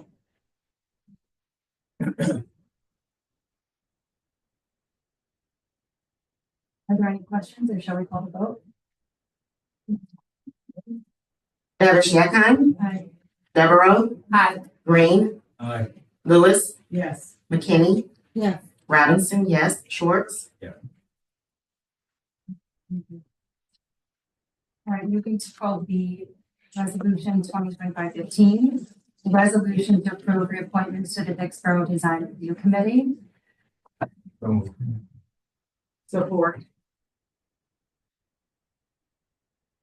Is there a vote to discuss or just call a vote? We'll call the vote. Davish Yakon, Aye. Devereaux, Yes. Green, Aye. Lewis, Yes. McKinney, Yes. Robinson, yes, Schwartz, Yes. It's unanimous. Moving to C. Resolution 2025-16, a resolution to approve Utilities Department Material Standards Update Proposal with the support of OHM. Is there a motion? So moved. Second. Any discussion, or shall we call the vote? Okay, let's call the vote, please. Davish Yakon, Aye. Devereaux, Yes. Green, Aye. Lewis, Yes. McKinney, Yeah. Robinson, yes, Schwartz, Moving to D. Resolution 2025-17, a resolution to approve the professional services agreement for fire station number 1 and roof replacement. I'll make the motion. Support. Any discussion, or shall we call the vote? Ms. Devereaux? I did have one question. I was just looking at the costs for evaluating the repairs in addition to doing the repairs. I just hadn't seen that before. So I was curious, yeah, great. If the chief could maybe speak to what those costs are associated. Our fire chief and then also our engineer is available to chat about this. Thank you. What I'm requesting is the assistance from OHM Engineering to help replace this roof because it's such a massive roof. A lot of angles to it, and a lot of other items attached to it, the heat tape and all that stuff. And George can, because they've been working on it a little bit with me, he can explain it. Accommodate some pretty significant equipment. Yeah, so the proposal in front of you is strictly for professional services. Prepare contract documents, bidding documents, bid the project publicly, and then provide construction oversight through construction. So that's what the proposal cost is for, professional services only. And forgive my ignorance. Is that, and that's pretty normal for a roof of this size? Okay, I'm thinking about my own roof. I'm like, that's a lot of money for a consultation. Yeah, it's, well, not just a consultation, all the engineering documents, specifications. Not intended to minimize. No, I understand, just to clarify, yeah. So full bidding documents, specifications, plans, construction visits, oversight, all the way through the project. Okay, great. And I'm assuming that when bids come in, then we'll evaluate those and then approve the final bid. Is that Yeah, so typically we'll work with the chief and we'll review the bids, we'll check references, we'll make a recommendation to the board and the chief, and then it'll be discussed at a meeting. Great, thanks. Mr. Schwartz, you have a question? Yeah, well, I have more of a comment. most people were not around when that fire station was built in 2000, and we've had nothing but problems with that roof since the day it was constructed. And we need somebody in there professionally to figure out what the problems are. We've had Klein Schmidt out probably 20 times over the years to fix this and fix that. Okay, and we were anticipating this in this year's budget allocation. Yes. Thank you. Thanks, George.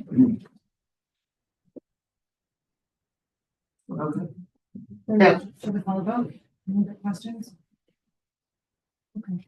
Deborah Jackson, Aye. Devereaux, Aye. Green, Aye. Lewis, Yes. McKinney, Yes. Robinson, yes, Schwartz,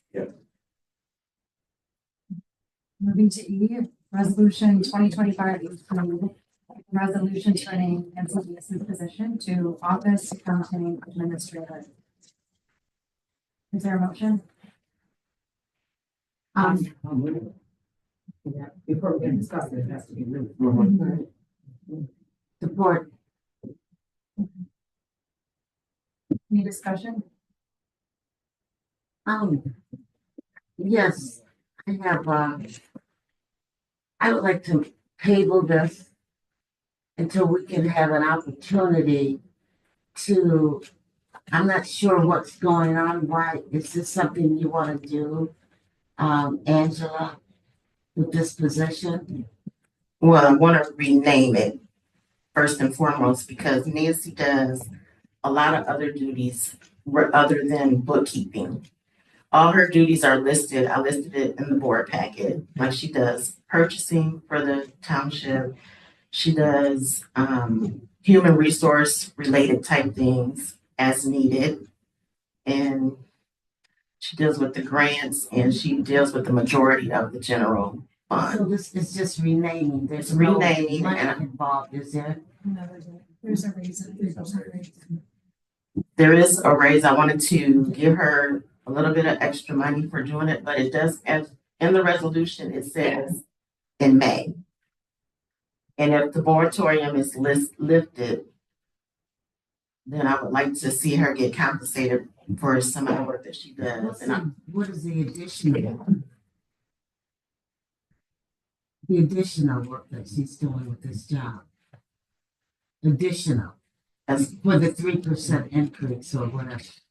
Nancy, would you like to? Because I sat down and went with all of her list of duties. Hello, Ms. Mason. What is your question, Brenda? What is the additional work that you'll be doing, Nancy? I just haven't been compensated properly for what I have been doing.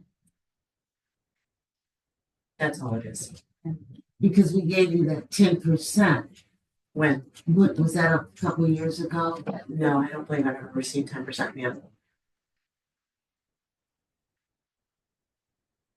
Well, I have a concern with the moratorium. That's why she stated to say after the moratorium was lifted. But we don't know if it's gonna be lifted in. It's $1.35. Yeah. So It's just 3%. It's $1.34, $1.35 more. Several? But the main thing I would like, I'm sorry not to cut you off. The main thing I would like to change her title because she's doing more than bookkeeping work. my So I current wanted to- title was assistant office and personnel manager. That's not really what I do. Several? So my only concern, my concern is not with renaming, my concern is not with the actual amount. My only concern is that the moratorium, I believe, could extend. We're gonna do a review as of May 31st. So my recommendation and suggestion would just be that instead of effective May 1st, that we change that if possible to effective once the moratorium is lifted. Will there be other reviews then in the other accounting departments then? I'm sorry, what's that? The other different amounts people are making in the accounting departments? I think that our board has, I'll speak for some of us, not all of us, some of us have been working to, particularly trustee Deborah and I, thinking through what our personal policies are, what do raises look like, what does it mean to get a raise for performance? And we did do the 2% raise just a few months ago, and we want to be thoughtful about how we're managing raises in terms of performance and work, et cetera. And two, my feeling is, I agree with the title totally, but just in terms of raises, that this might be more appropriate to bring up in May, or at least half of it. Can I make one more comment? Are there any other raises that are happening? There are other raises that I think folks would like to happen. But they're not happening currently. Okay. In part because of the reason, because we've not established, generally there haven't been many performance bonuses or raises with the township. My only concern is to make sure that we're being consistent and we're being fair across all positions. So I would even be, and I realize that this is not ideal, but I would even be supportive if we said after, the moratorium is lifted, but with retroactive pay. My concern with doing any sort of compensation changes or role changes is that I think there are very legitimate other concerns by other employees around compensation and role. And so I just want to make sure we're being consistent with how we're applying that policy. Ms. Lewis. I was just gonna say, if I'm hearing trustee Deborah correctly, I think what you saying is bequeathing to equity. That what I hear me say? Yeah, consistency, equity, like making sure that if we're giving what sounds like a very reasonable compensation adjustment for the work that you're doing, Nancy, and I've certainly witnessed a lot of the work that you're doing as I've gotten onboarded.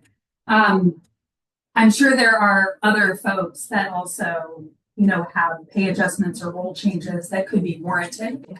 So I just want to make sure that we're doing it on a fair and consistent schedule. Yes, Nancy, I just want you to know that I support this, but I'm very concerned, and I've said it to this board. I'm really nervous about the situation in our general reserve. And the situation our country is in and the way things are going financially, that's my concern. And I just hope this board understands where I'm coming from. It just makes me nervous that we don't have our reserves where it should be a healthy reserve. So I'm going to push back on increases, but it doesn't mean that I don't want them. I just have a concern with the reserves, and I want you all to keep that in mind. So I can support this, Nancy, once the moratorium is lifted. That's what you stated in the resolution. So, but it's not that I don't want you to have it. I just want us to be very frugal with our money as long as we can. I'll defer to Ms. Well, the reason why I wanted to compensate her for all the work that she was doing is because a lot of the accounts that the controller was doing, Nancy was actually doing those accounts. And so I wanted to compensate her for that. And also I got the resignation letter from the controller. And I thought it would be appropriate for her to have the 3% raise. Yeah, and I'm glad you brought that up because I had some concerns regarding that as well. So, Ms. Lewis? I'm sorry. So I am absolutely in favor of renaming the position, and then we can deal with whatever we're going to deal with after the moratorium. But I'm also wondering too, with the controller's resignation, how does this impact Alita? And I don't know how to pronounce her last name, and I apologize. Alita? No, never mind. Go ahead, Mr. It doesn't. She is still doing quite a bit of accounting work and billing work, but in terms of overall financial picture, that's something that Mr. Lockheed is continuing to work on. And my understanding is that Aaliyah has not been trained up fully to Mr. Lockheed's responsibilities, and she wishes to remain part-time. is she doing any of the work? Is she, Mary, you can answer that. Is she doing any of the work? Aaliyah now? Thank you, Ms. Burton. Aaliyah is being trained. She does not know every part of the accounting. She was also to serve as a backup to Keith Lockheed to do accounting work when he is on vacation or ill or whatever. That's what the original. So she does not do it every single day. Okay, so it was just for as backup, that's not to take over the position once he leaves? That's No, not the it was intention? never intended for her to take over it in the sense where she was to serve as a backup. She is a part-time employee and she does do the billing right now and some other, she's back up to cash receipting and things like that. So she was going to be his backup when he's on vacation. And if he's ill or for whatever reason, he can't do the work. And that was the only purpose for it, just as backup? Yeah, she was backup, yes. That's it? Yeah, it's in the resolution. She was backup to keep Lucky. I thought he was training her to replace him. Not as his replacement, but definitely a backup. Please keep the comments to please and petitions. Thank you. Do you want to have any further discussion? No, that was it. I'm sorry, I just thought it was, she was replacing him once he left. So that's not the case. Well, I've worked with Nancy. She came in 6 months before me in 2013, so we've worked quite a bit of time together. And I can attest Nancy is an extremely valuable employee to the community and to making the office work. I agree that the raise at this time is a little inconsistent with what we're trying to do.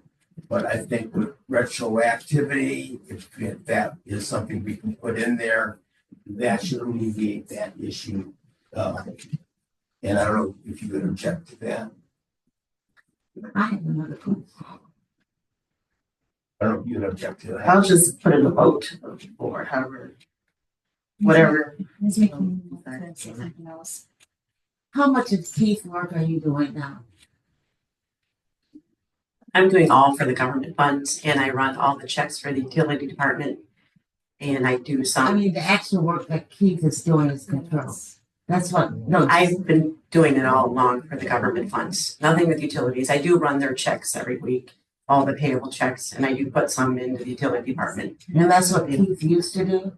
No, I've always done it. I want to know, what are you doing that Keith used to do? Nothing? Nothing. Oh, I've done it. I've been doing it. okay, and you just talked about additional work, but nothing that Keith is doing. Angela. Sorry, so just a point of clarity. So my understanding is that the role that Mr. Lockheed was supposed to be fulfilling as controller, Nancy was the one actually doing the work. That's what I was asking. Sorry. That's what I was asking. So you're asking like about additional responsibility. I think the way that she's answering the question is she's saying like it's not additional because I've been doing the work the entire time and he's been controller. And that's not my understanding. That's how I'm understanding what she's saying as well. I do want to chime in though, too, if you look at how our allocations were for the controller for Mr. Lockheed's position, the bulk of it was related to accounting and doing controller work within the enterprise fund. And we were working on pulling him out of the general fund over the past year. And Ms. Mason? Yes. Okay. But he hasn't really, I've been doing that work. That's all. That's all. This is what I'm trying to, okay, this is what I'm trying to He find hasn't out. been doing the government funds. I've been doing it all along. So Keith is no longer doing that. He has been never. Oh, Never. For utilities, I haven't been doing the government funds. I've been doing. Folks. okay. So, please, Deborah, your motion. Well, I'm curious about rewording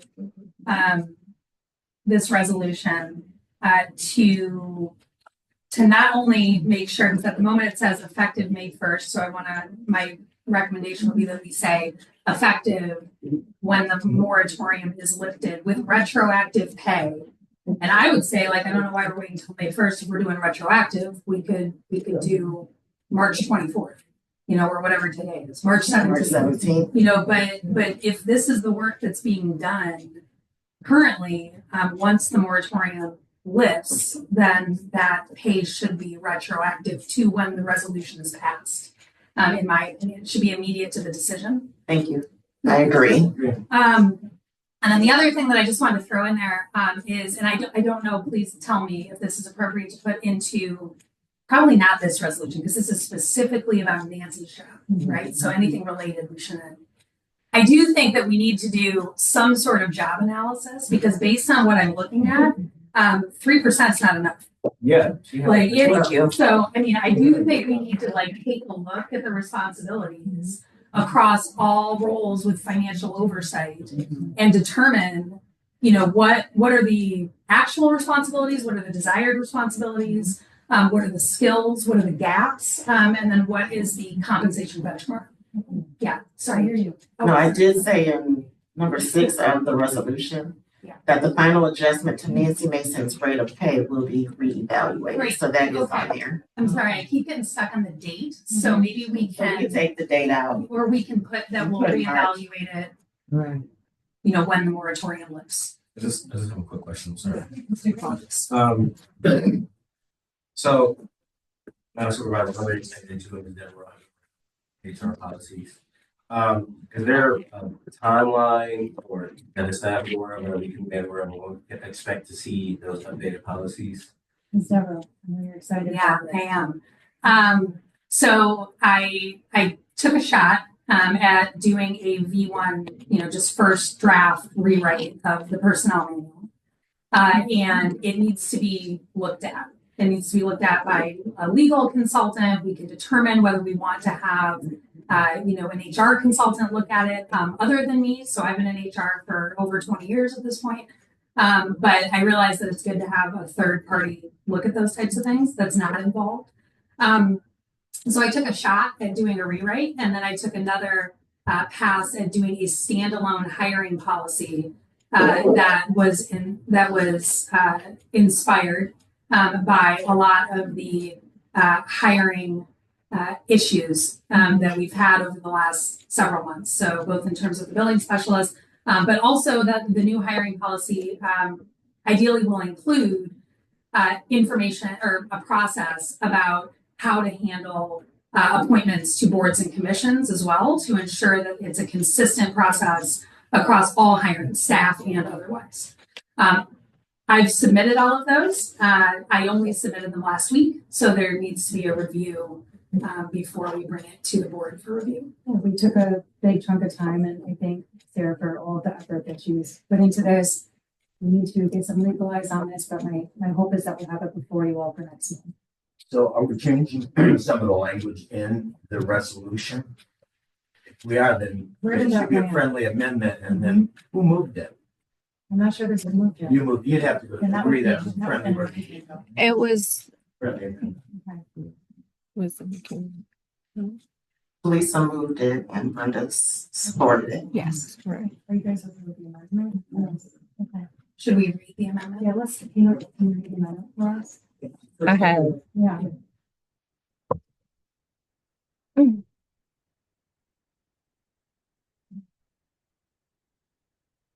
Have language as reevaluated, once the moratorium lifts. I apologize. Is that with respect to number 4? I don't have this. I'm sorry, I just want to make it clear. Changing I the wanna make it date. Clear that if this passes, that certainly her title will change as of tomorrow morning, she will have a new title. Yes. Is that correct? Yes. I want to make, okay. However, now what we're discussing is number 4. Correct. I'm sorry, I just want to be clear. Okay, so the titles change effective, March 18th. Yeah. And then the position to be reevaluated, after the moratorium lifts and retroactive until March 17th. Yeah, so it could stay the same. Compensation for Nancy Mason in her role as Office of County Administrator will be in accordance with the terms established, all that good jazz. And then has a 3%, I assume raise will be added to her pay after the hiring moratorium is lifted and paid out retroactively as of March 17th. March 18th. Yes. Shall we call the vote? All right, Davish Yakine. Aye. Devereaux. Aye. Green. Aye. Lewis. Yes. McKinney. Yes. Robinson, yes. Schwartz. Yes. All right. Unanimous. Moving to resolution 2025-19, a resolution to approve the promotion of firefighter Lance Pierce to fire lieutenant. Is there a motion on the table? Well, is Lance here tonight? Yes. I'd like for Lance to come up front so that we can see who he is. I was gonna try to let him off the hook. No. I've been up here before. Is there a motion on the table? Yeah. So moved. Support. Mr. Pierce, how are you doing this evening? Good, thank you. Ms. Lewis, do you have any questions for Mr. Pierce? or No, I wanted to just see him? wanted everyone else to see him. Thanks for the promotion, You didn't approve it yet. I guess, Chief, would you mind sharing a little bit about the process and? We started this process towards the end of last year. We had 3 candidates that applied for this position. We realized that Station 2 does not have supervision down there. They're the most run station out of the township. So we wanted to put supervision down there because the captain's up at Station 1 to cover the calls, and usually they're on the scene first down there, so we can have a supervisor start directing incoming apparatus what they need to do. We went through the process according to the union contract. We hired independent testing firm called MCO. The 3 candidates did the written test, and they had to go through 2 interviews. 2 of the candidates failed the written test, and Lance was the only one that completed the process. So it is in the union contract for that position of lieutenant. So I'd like to please ask the board that we go ahead and get some supervision. Not creating, not hiring anybody additionally. He's just basically going to be taking the position of a firefighter. So he'll be his own position that he's moving up. Mr. Schwartz, is a question? Call the question? Okay. I would like to say that I've known Lance probably since 2000. He's always been an active firefighter. And he really probably deserves the position of anybody who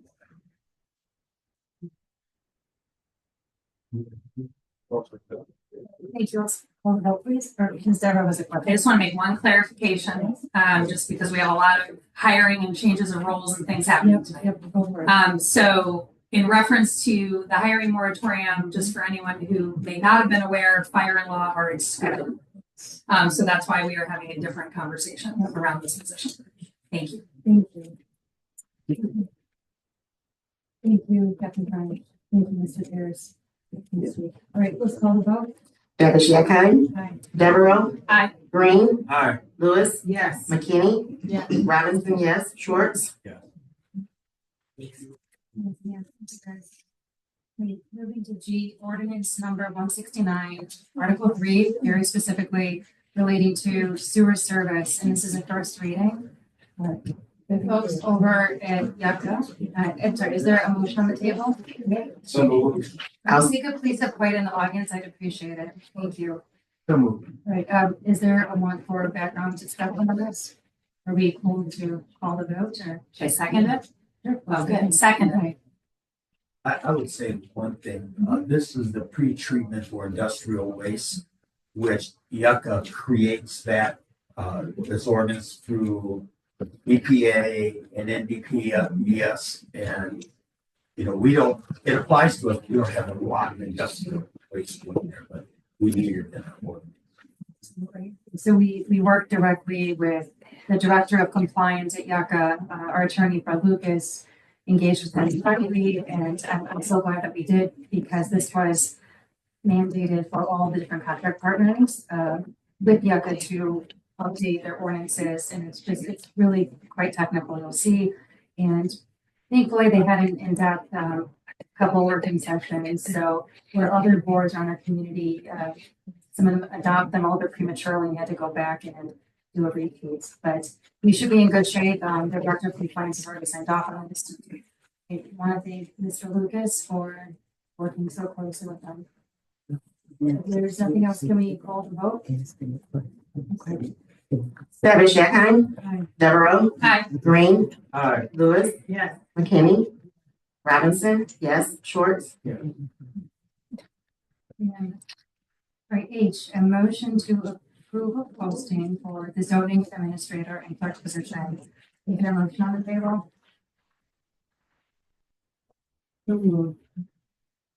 I'd like to discuss this one. As most of you know, over the past year and change, we've been working. sorry, was that seconded? No. No, I thought that. No. Second. All right, we've been working with a consultant over the past year, more in depth than we previously did, Carlo Mortman, on zoning administration, filing, and they are better suited to do major site plan reviews. Their expertise does not lend towards this nature of, planning and building.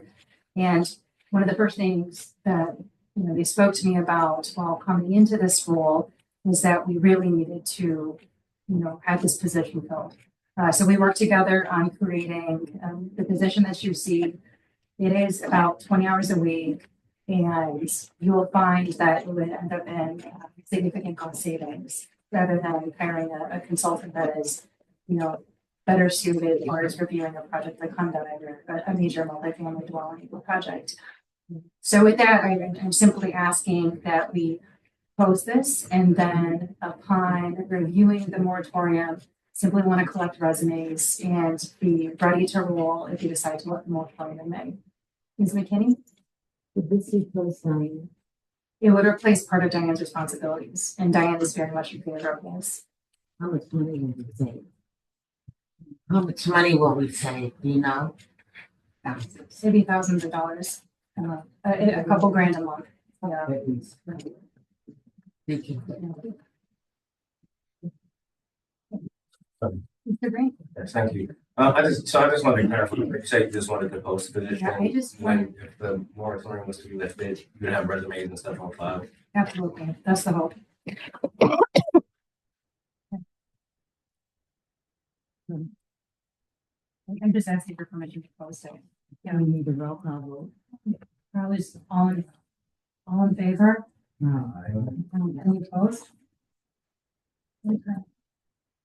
So now moving to what was transitioned to number I, the letter I, and relates to a request for initiative for CDBG discussions. I was contacted, Ms. Lewis and I, the liaisons to Urban County, and we were notified that we can expect to receive about $33,000 for the year 2025, and they have requested that I put in a project proposal by Friday. And over the past couple of years, we've received in the realm of $30,000 to $35,000 per year. And over a couple of years, we did bank the money, but it's generally over the past few been spent on developments around Fireman's Park.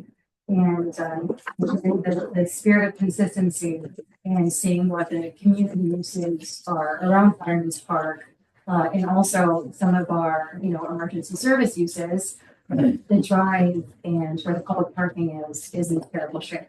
And so I've been going back and forth with a liaison at Urban County and received this morning approval to utilize for 2025.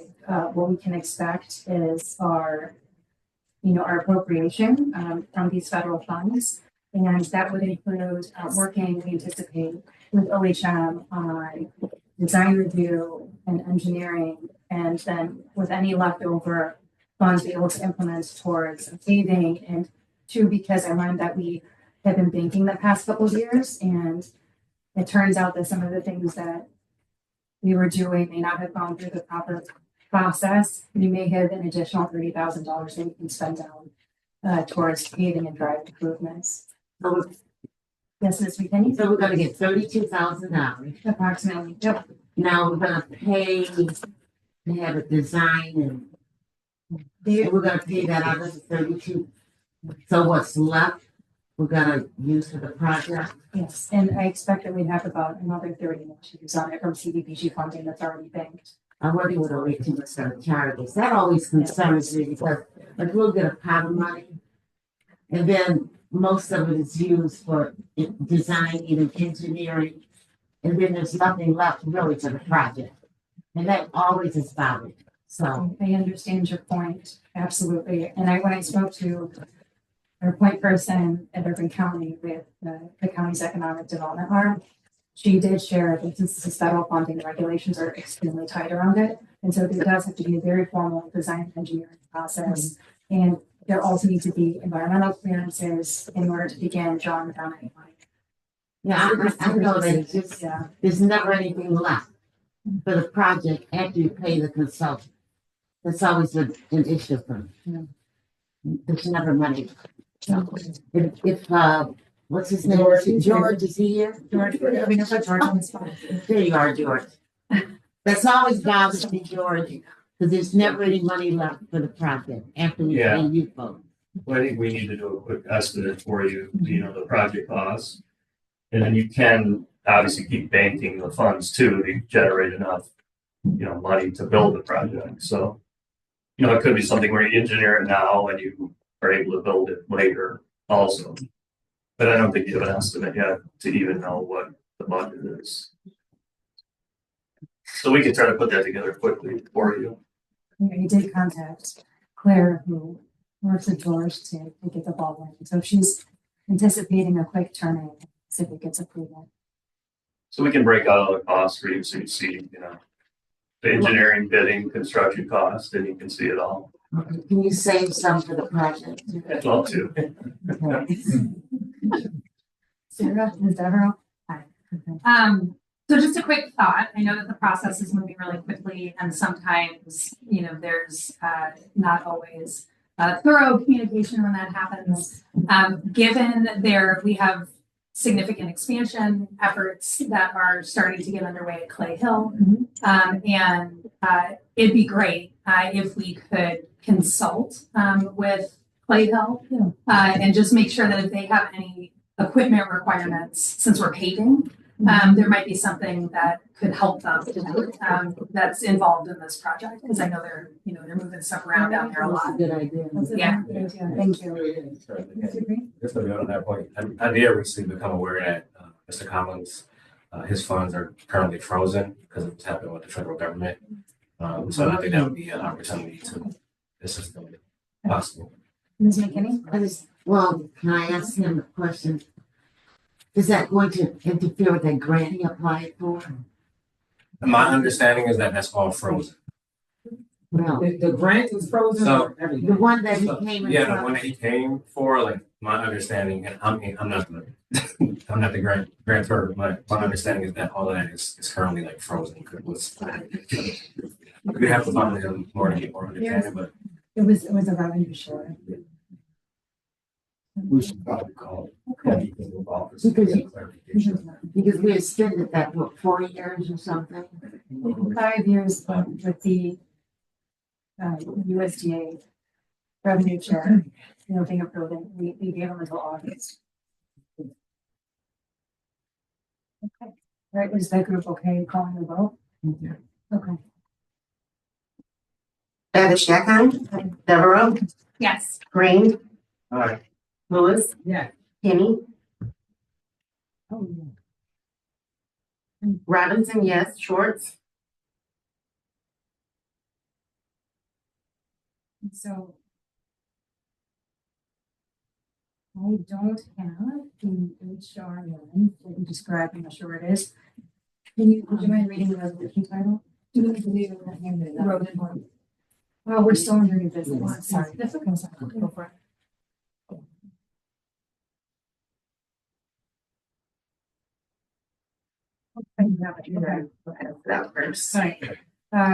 This is resolution 2025, number to be determined. Establish a committee to outline the roles and responsibilities of a human resource director. Is there a motion? So moved. Second. Any discussions? Several? I was curious if we might amend this to not dictate the level of seniority of the individual. I did some very quick looking at comparable townships and townships like Pittsfield that have almost 40,000 restaurants. They haven't or restaurants. My goodness, I might be hungry, but residents. They have an HR director, whereas townships that are closer in our size have an HR generalist or an HR manager. Oddly, there are not a lot of townships that are exactly our size. It's very hard to find comps. But I would like to propose that we change this to the need for a human resource position. And that we figure out the roles and responsibilities again for a human resource. And I would say roles, responsibilities, and appropriate level of seniority for a human resource position. Do you feel that this contradicts the hiring moratorium though? I don't, because I'd love to hear from Trustee Green on his thoughts, obviously, as the author. But for me, it feels very similar to posting the zoning administrator and clerk position. We're kind of doing the legwork, but we're not actually hiring. We do save money to it though. Yeah. Mr. Green? Yeah, and I believe that in the resolution, I'm sorry, I have already documents in front of me, not knowing, but I believe in that resolution, I did say, whereas there is a hiring freeze in effect, I wouldn't post it till May. That's perfect. But it would, again, it would be similar to what we just did with the position. We could post it and then. Once the hiring freeze is lifted. Okay. Right, and this resolution it's not even a post, it's simply to establish a committee to outline the roles and responsibilities so that for future posting. So yeah, and I'm more than comfortable with that friendly amendment. Okay, great.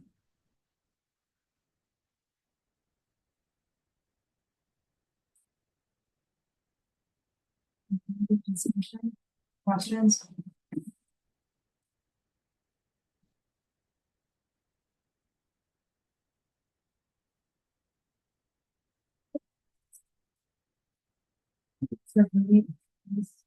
Right, all in favor?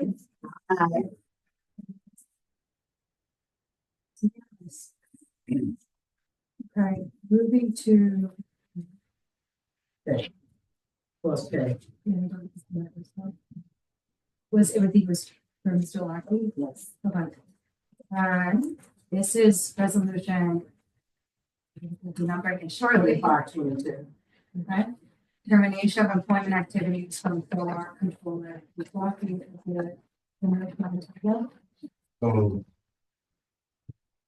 I'll second. Discussion. I do have a question. I just want to make sure that I'm clear. So.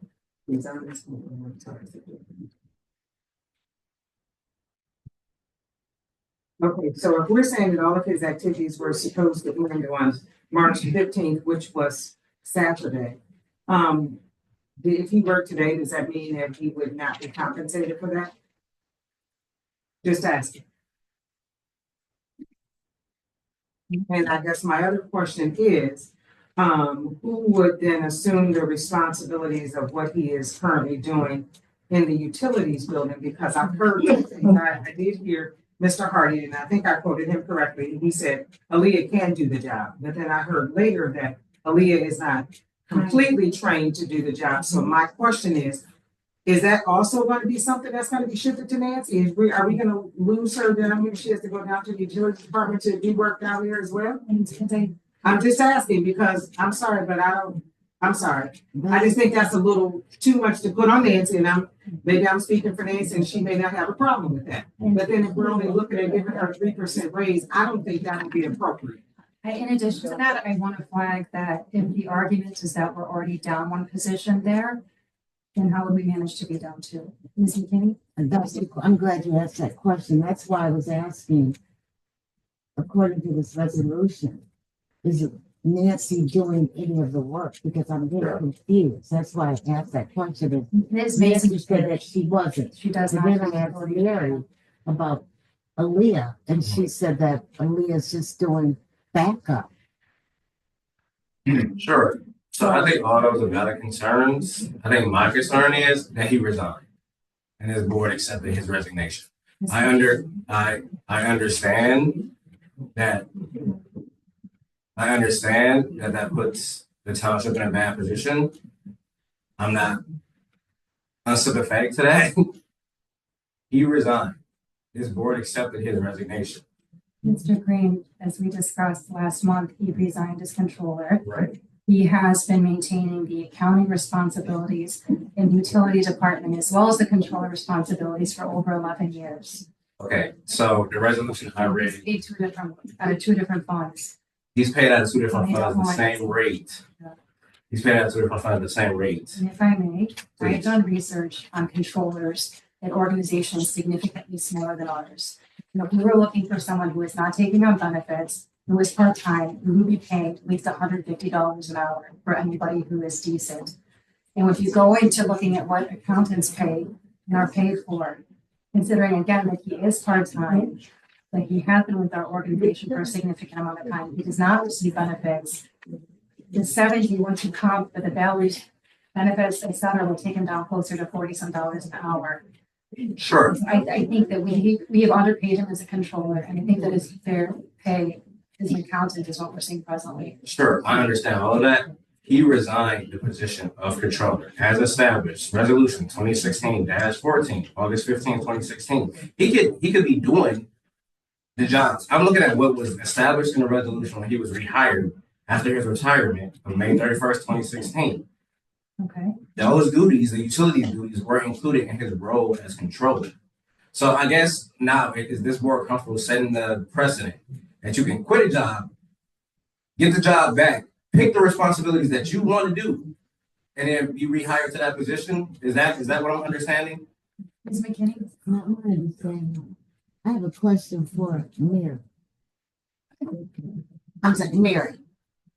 Are you working with Keith now?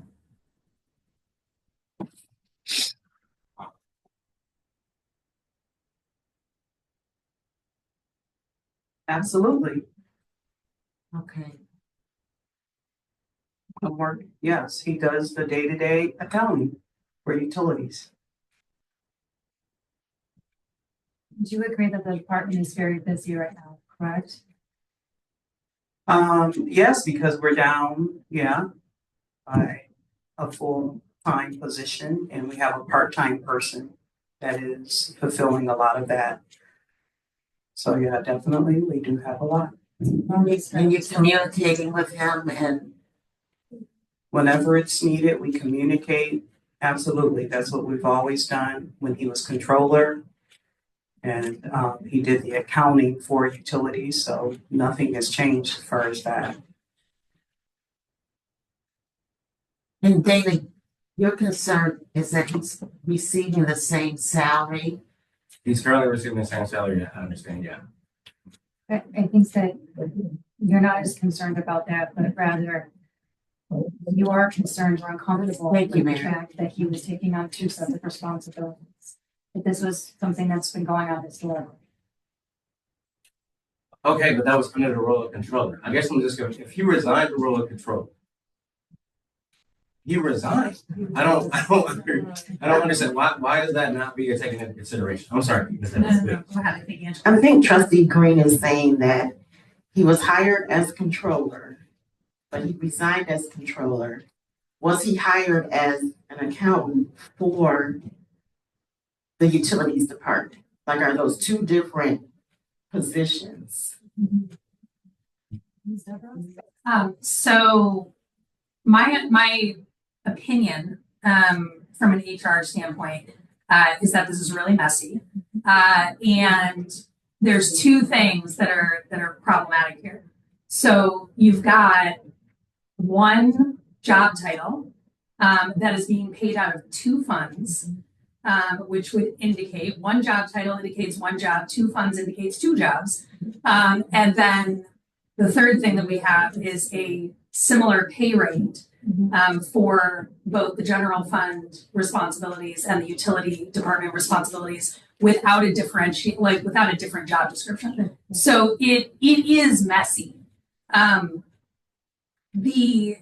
The fact that it's being paid out of two funds typically means that it's being treated as separate positions because we follow the money. However, the fact that it is the same pay rate does get complicated because an accountant's pay rate and a controller pay rate are typically pretty different. Agreed. So I do have a potential friendly amendment to this one as well when we get to that point. If there's more discussion first, happy to do that. Ms. McKinney? I'm glad you brought that up. He's being paid out of general fund and utility. 90-10. Okay. 90% is utility. Yes. 10% is general fund. So we should cut the general fund portion. It's already That's all. Yeah. So he's, okay. I'm trying to figure it out.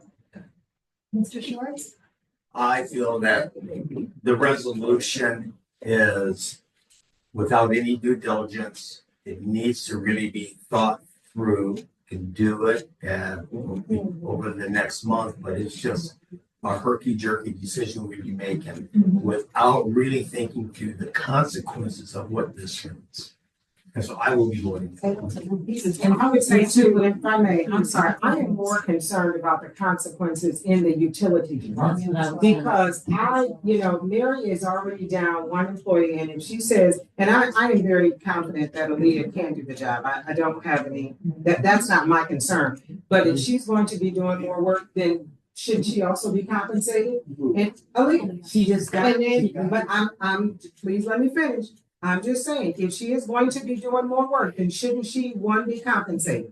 And I understand where we are in terms of a deficit. I understand where we are in terms of a moratorium. But I'm just saying that I am concerned about the impact that this will have on the utilities department. And I just heard the director stand up and say, yes, she is in contact with Keith Lockheed. So there are lots of concerns that I have with respect to that. Okay.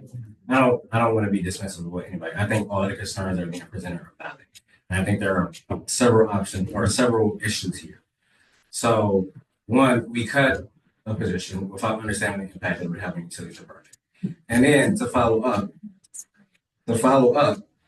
we had someone quit their position without any concern of the effect that it would have on the utility department. So the part where I'm looking. And Ms. Devereaux, in fairness, I would actually disagree that two separate funds means that you have two separate jobs.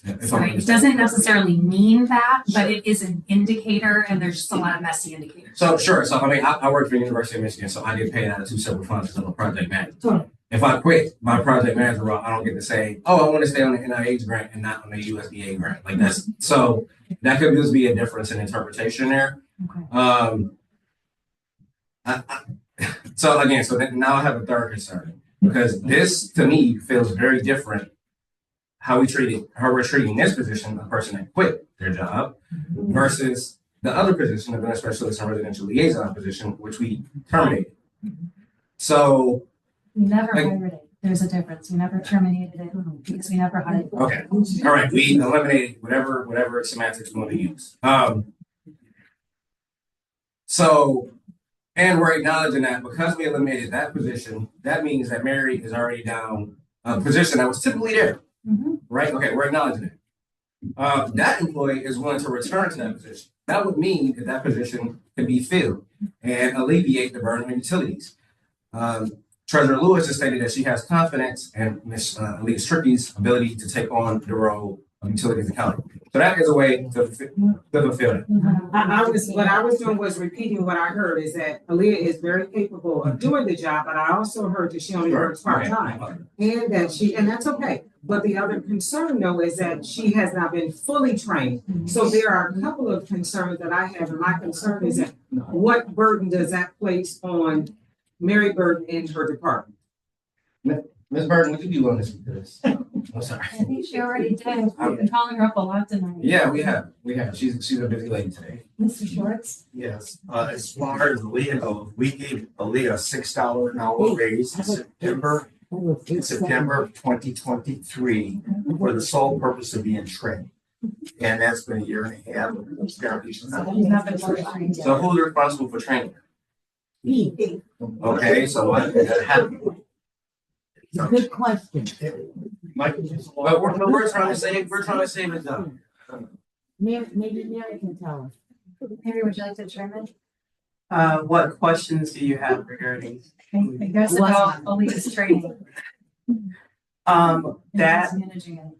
Aaliyah is not fully trained to do all of the utility accounting needs to fulfill everything. She does have a working knowledge to it, and of course she is fully capable. However, she is a part-time employee. The concern I have is she's part-time and she wants to remain part-time. And if these extra duties are put on her, then I don't think that she would be able to do both, especially since the workload that she and I have been splitting from the other position that was eliminated. So that's one of the concerns, definitely. If that billing specialist and residential liaison position was filled, would Aaliyah have more opportunity to get caught up to speed on the accounting responsibilities? And even in a part-time capacity, would you be able to handle that? Yeah, absolutely, because those two positions, her position and the billing specialist, residential liaison, are backups to each other. And they both are trained to do all of the billing and back up each other in those positions. So it would bring relief because that position was a full-time position and hers was part-time. In order, Mr. Green, in order to not be brash, and I think that we need to hear the severity of what is in this resolution and also pay attention to what Ms. Burton is saying about her department. And I respect you want to ask another question, please go for it, but I would like to call the vote soon. Okay, well, thank you. I appreciate that. I would like to ask my question. So, and the previous office holder was fully trained, so you wouldn't need to train that person if they were willing to be rehired to come back. You wouldn't have to train that person. That person would be able to step in and start day one. Yes. Absolutely. Thank you. Deborah? I have a friendly amendment to this resolution. Can I do that? Sure. Yeah, okay. So we've been talking about this position and this individual for a really long time. But I realize, I do think that the concerns around the impact on the utilities department already being understaffed are real and need to be taken into consideration. So I'm curious if we can, just on that last line there around now, therefore, the Superior Township Board of Trustees ends the employment activities of Keith Lockheed effective, and I would recommend we do sometime in June after the moratorium is fully lifted, with a progressive decrease in responsibilities and compensation to be determined in partnership by the utilities director and township supervisor. So that allows for a rolling off over time that can then, responsibilities can be transitioned to whether it's Aaliyah or whether it's a new employee. So that would be my suggestion. I would prefer that we speak in detail with Ms. Burton and also Mr. Lockheed to form a plan and make sure that that works for the department before we rush to making any decisions tonight. Yeah, Mr. Schwartz? I want to make a motion to table this to the next meeting. I I don't think so, Karen. I mean, what do you wanna do until the next meeting? There's a lot to discuss here. We're not gonna get to the bottom. More than what we're discussing now? There's more plot. For example, the audit. Who's gonna do the audit? Who's gonna help utility department? Well, Your company. Angela, as far as the clerk, you're responsible for the audit. Where are we at with the audit? Well, I talked to the auditor, and he said that if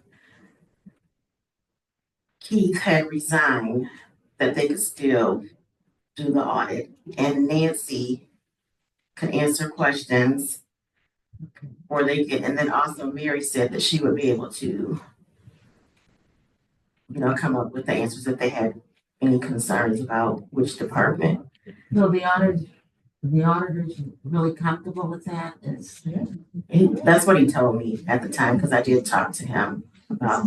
Question about what could happen to a department that already fills. Well, she was just asking me a question and I was just answering it. Yeah, I was asking her, Yeah. where are we at with the audit? But I have a motion. May I I have a interject? I'm motion. sorry, but I thought that there was an amendment to the original motion that was made by Sarah, and we never acted on that. Before another one can go on, so I do believe, according to Robert's rules, we have to do something with the friendly amendment and then we could possibly go on to.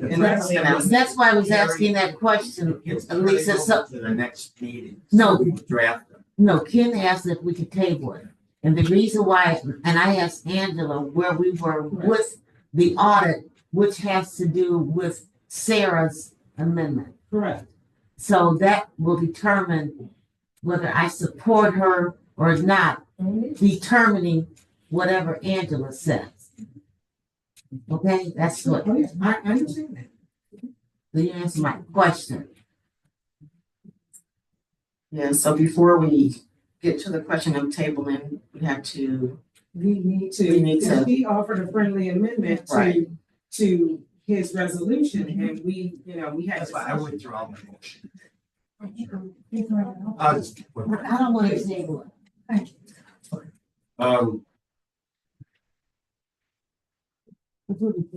So thank you for the friendly amendment.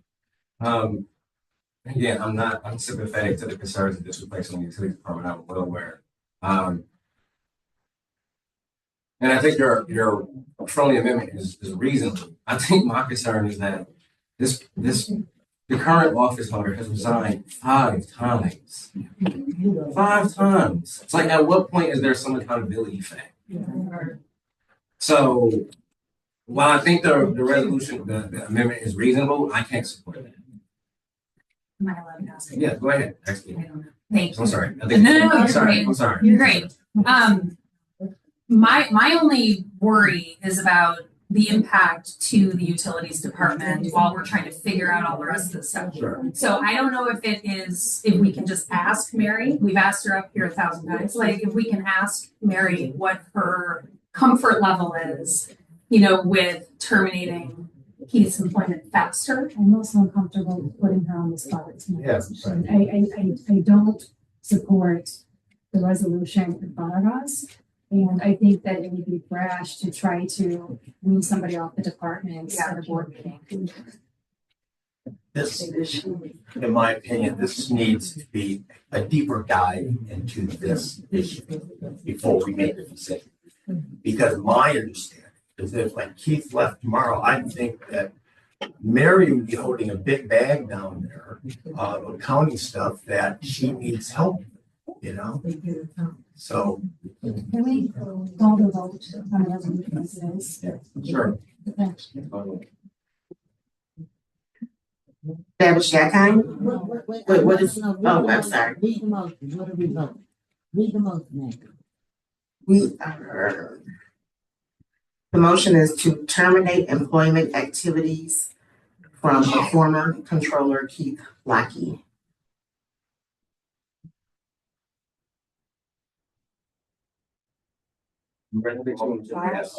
I'm sorry. The whole thing. Oh, read the whole resolution. Whereas Keith Lackey resigned the position of controller on February 7th, 2025, and whereas the Superior Township Board of Trustees accepted his resignation at the general board meeting on February 18th, 2025. Whereas he only had the position of controller upon his resignation, and therefore, now therefore, the Superior Township Board of Trustees ends the employment activities of Keith Lockey effective March 15th, 2025.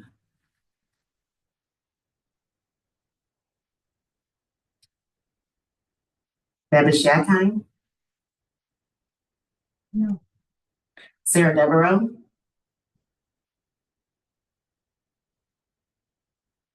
Yes. Green? Aye. Lewis? No. McKinney? I'm only voting no because of utilities. Robinson, yes. Schwartz?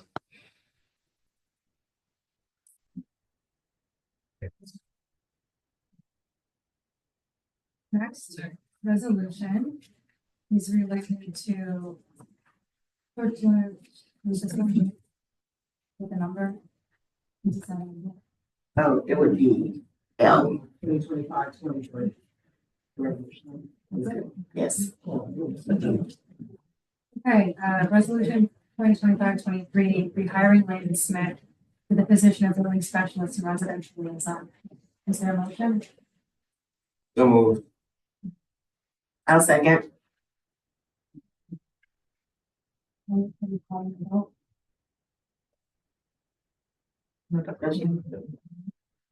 Okay, I'm sorry, I guess with respect to discussion, may I ask? So can we do this while we have a moratorium? I apologize. I'm just wondering, are we able to even do that? So I believe as it was written, wasn't there an exception made in there? Was there a resolution? Because my understanding when Fred talked to this issue last month, he said that an exception could be made, if I'm understanding that correctly.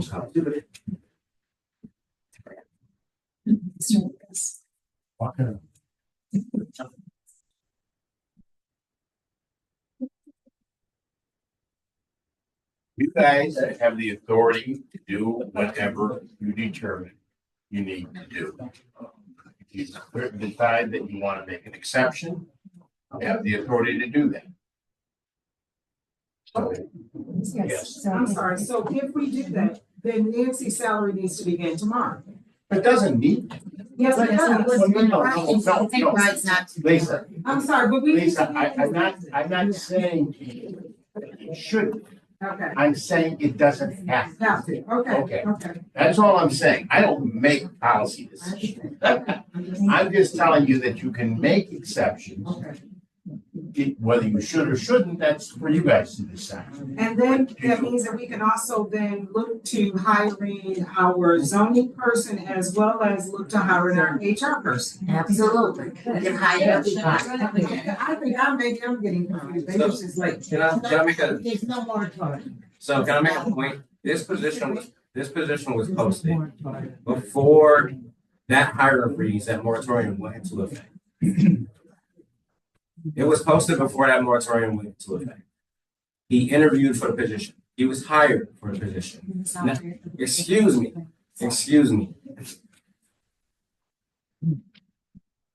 But if you read my report, there are several instances, not one, not two, not three, several instances where the board approved the position after the start date, give it to them by the department head. That's not in our board policies. Okay, well, you didn't follow your board policies when the position was posted.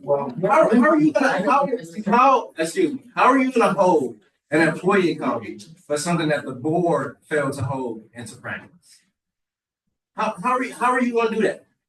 If that man applied for another job, turned down that job because he expected to be hired here because he worked for the township, from my understanding, his entire career. And then he lost that job because he took this job, and then we fired him because, we decided to put in a moratorium. After that position had already been posted. I don't think that's how the events played out, and I think that we discussed this over the past 3 meetings.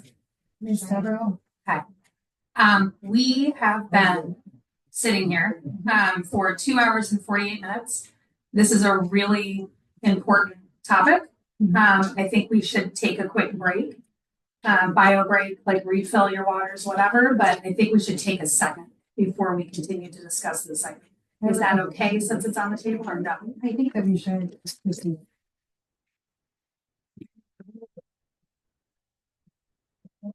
Someone makes a motion. Is there a second for that, the potty break? Yes. Okay. I'll second it. Okay. We'll take a recess for potty. Okay.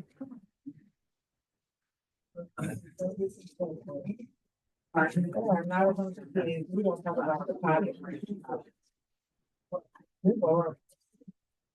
Oh, yeah, we're such a big disappointment. You are.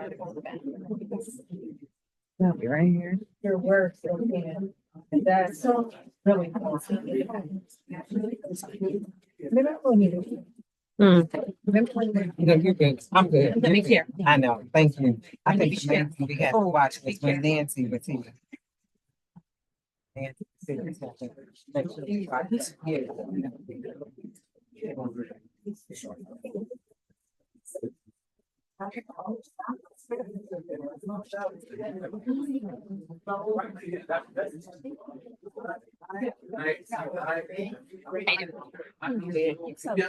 You're so sweet. That's.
You got bored.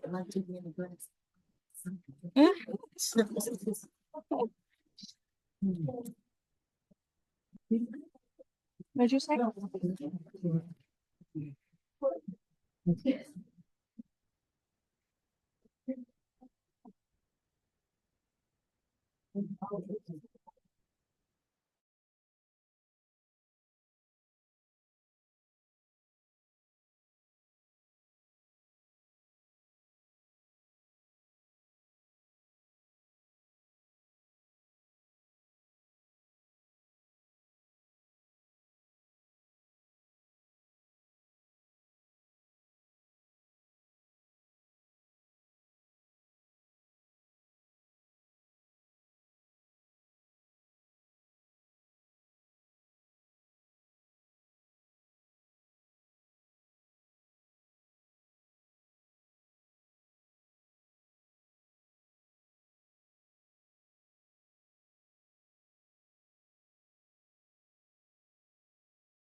and coming back from recess, and we left the motion on the table.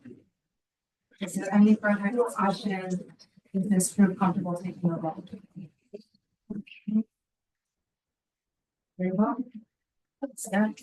So the only thing that I wanted to share is that the one additional responsibility is basically a backup to leadership. Right. And so it is potentially significant, and I'm sure that the increase in compensation would warrant that. But just from an HR perspective, if I saw both of those two things together, that would flag to me that a review would be appropriate to determine if it truly was the same position or if it was a new position. So that is the piece that Dana and I have talked about previously and that I still disagree with. Okay. Let's please call the vote. Would you like to share the resolution clerk before we call the vote? So we're voting on whether to hire the land stand committee. Shut up. The rehiring Landon Smith to the position of billing specialist and residential liaison. Whereas Superior Township Board of Trustees adopted a hiring freeze on January 21st, 2025 due to budgetary concerns regarding the general fund, and whereas the utility department budget has no impact on the general fund as it is a separate enterprise. And whereas the position was posted for hire prior to the adopted hiring freeze, and whereas an exception can be made to the hiring freeze, and whereas capacity to Superior Township Utilities Department is low due to the absence of previous established position, and whereas Superior Township Utility Department has a billing specialist and residential liaison vacancy, and whereas the billing specialist and residential liaison position was established in 2022, and whereas there is no violation of township policy during the hiring process, and whereas Landon Smith was selected to fulfill the billing specialist and residential liaison duties as set forth by the utility director and has performed the duties outstandingly. Now, therefore, the Superior Township hereby approves Landis as billing specialist and residential liaison at the wage of $35.26 per hour.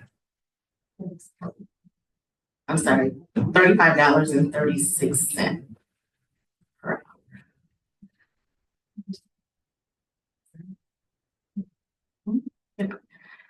Davis Yakine? Sorry. Devereaux? No. Green? Lewis? Yes. And I'm sorry, if I can, there needs to be a spelling error made in and out therefore. Hereby spell two E's.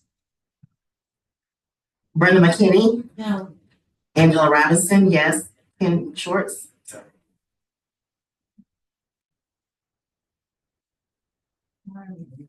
That was the end of our resolutions. Lead to a discussion, something that a couple of us are pretty excited about is putting together a road and blight committee for the township. And we've been talking to some folks in the community, and my want, in addition to bringing in the rental inspection program that will impact all rental properties, our building inspector has been taking on the bulk of blight concerns within the community, and just to bulk that up and making sure that Superior Township is as beautiful as it deserves to be. Looking to put forth a roads and blight committee with one of our elected officials, and knowing that he has more time on his hands and is very good at pointing out blight, I was hoping to nominate Ken Schwartz, and then we've gotten some interest in the community too from Pastor Larry Davis and Jean Winburn to participate. And my want is for this group to be active, to point out where we've got issues, and we're going to keep beefing up the tools in our toolkit to make sure that we have great quality of life for our residents, and that Superior Township is clean and beautiful. And so I wanted to put this on for discussion today. I just got the, the okay from all three of the folks mentioned that they are willing to commit their time. And happy to revisit discussion or go ahead and form maybe this evening, but again, with the intention that we're all going to residents and not think about the politics, but the given days that folks want to see their garbage picked up, they want to see their lights on. If we don't have good schools and a safe place for folks to live and recreate, then none of this really matters. And this is another item that I'd like to bring forward with those intentions, as we've been working on the clock trying to better our community and better ourselves. So if there's anything You better bring this forward at next month or. I'm open. I can bring it next month, but I wanted to bring it up tonight. May I ask? Well, first of all, I'd just like to say, I'm glad that there is a female also on this committee. But then I'd also like to ask, what would be the rationale for waiting until next month to just, if you've already had confirmation from the three persons? I got the confirmation from the other two today. I just don't have a resolution in front of us. That's all I know. Okay. So we need to close it. Yeah. Would you guys like to move forward? What is the feeling? Would we like to take a vote to form this today or bring it back for next month? I would like to bring it back for next month, just to make sure that we're clear. I know we're using the word committee. So given our conversations around how we handle nominations, et cetera, to committees and boards, I just want to be clear about what we're actually proposing, and I appreciate having that in writing.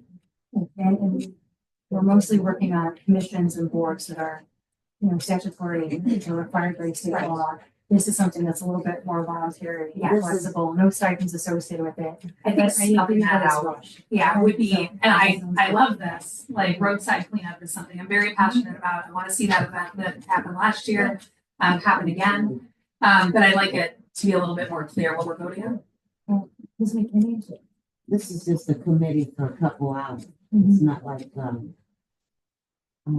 one of our planning committee. I just want to make sure. And I'll second it. Bring it back? Yeah, bring it back. Yeah, let's go ahead and do that. And all in favor? To bring it back. Yeah. Yeah, to bring it back. Aye. Aye. Right, it is unanimous. Moving forward to bills for payments and records of disbursement. Is there a motion to receive and file? So moved. Support. All in favor? Aye. Aye. It's unanimous. Moving to pleas and petitions. If there is anyone in the audience that would like to make a comment. Yeah, it's really too bad that you didn't rehire when this. I just want to say what I heard. I'm Bernice Limpy from Ellen Mark in Ann Arbor. Listening to the conversation at this board or at the table about keeping Mr. Lackey on, it's just disgusting. What you guys did, you have a moratorium. He resigned as a controller. You did not have another accounting position in utilities, and you put him in that accounting position. Yes, you did it. Don't shake your head. I was on the board for 4 years. I saw the salary schedules at the budget time, Emily. So you had a freeze, but you made an accommodation for Keith Lackey. Very, very interesting. Keith is part-time. When you're going around trying to find out how much controllers are paid, I agree. A full-time controller could cost over $100,000. You have other options, the Woodhill Group, and there's a woman in the Woodhill Group that has good utilities background with accounting. You have other options. The auditors told your clerk they could do the audit. You had other options. What is going on when someone quits 5 times? You make all this effort to say they're in Florida. They're no one else can do the job. That's bunk, Emily. That's just bunk. And I am really sorry that I saw this today.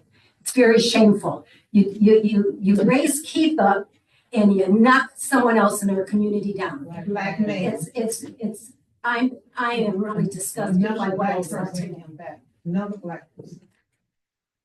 Really should have been that for. Irving Golden, 1585 Sheffield Drive. I got excited for a second when I saw on the agenda, the Road and Blight, committee, because I brought up blight before. But one of the, and I can't even remember who I was on the committee because I wasn't paying any attention, but I just want to say something. I think sometime in this summer, I heard one of the persons who you say want to be on this committee say there's no blight in Ypsilanti, in Superior Township. I want each one of you to go to the corner of MacArthur and Clark Road. 9 cars, a digger, a tractor, a whole bunch of junk. And I have to look at it every day. It's been there 10 years. I want you to go down from Prospect on Geddes, travel east. You don't have to go no more than a quarter of a mile and look to your left. Then go further down past Andover, look to your right. And I had a lot of residents call me about it. That stuff, that blight has been there over 10 years.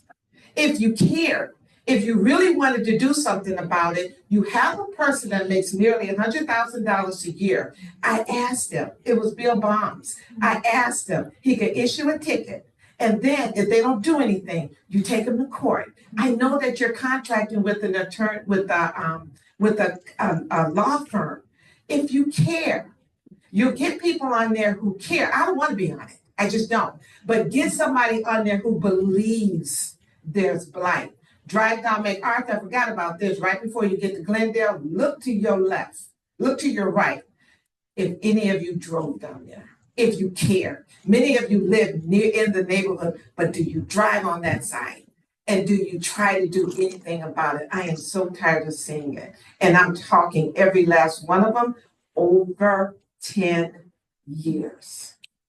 The last thing, last meeting, Mr. Maxim. Everybody talked about the sidewalks with Mr. Maxim. I had an opportunity to go visit with Mr. Maxim, and I'm sorry he didn't contact me about Morris Concrete, where I marked 3 flags. Morris Concrete did 13. However, Mr. Maxim qualifies for the township property exemption. Therefore, he would have qualified for the sidewalk poverty exemption that the board voted on. The board hasn't pulled it back. I believe that if you really care about this resident, please contact him, get the application, and then pull that application through and take away that tax bill. Because $5,700 from somebody that's bringing in less than $30,000 is unacceptable. Thank you.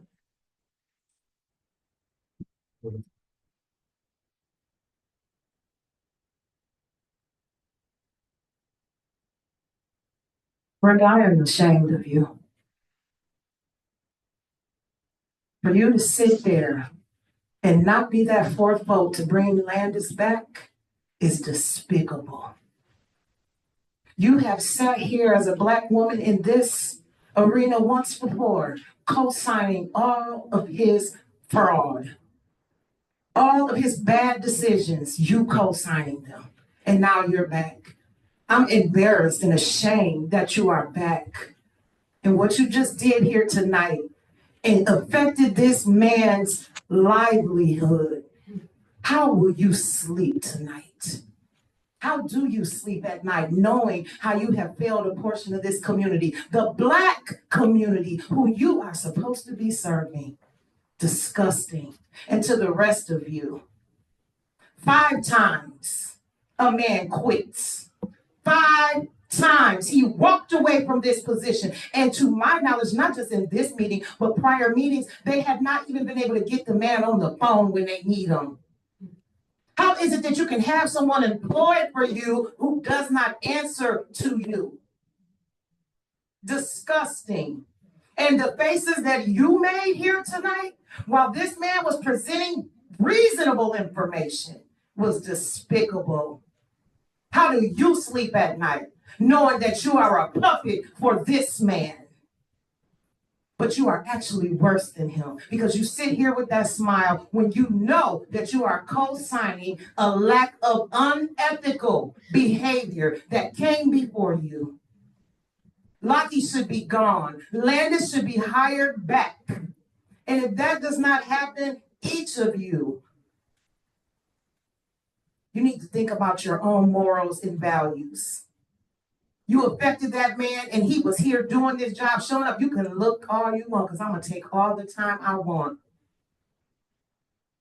That smile is ridiculous.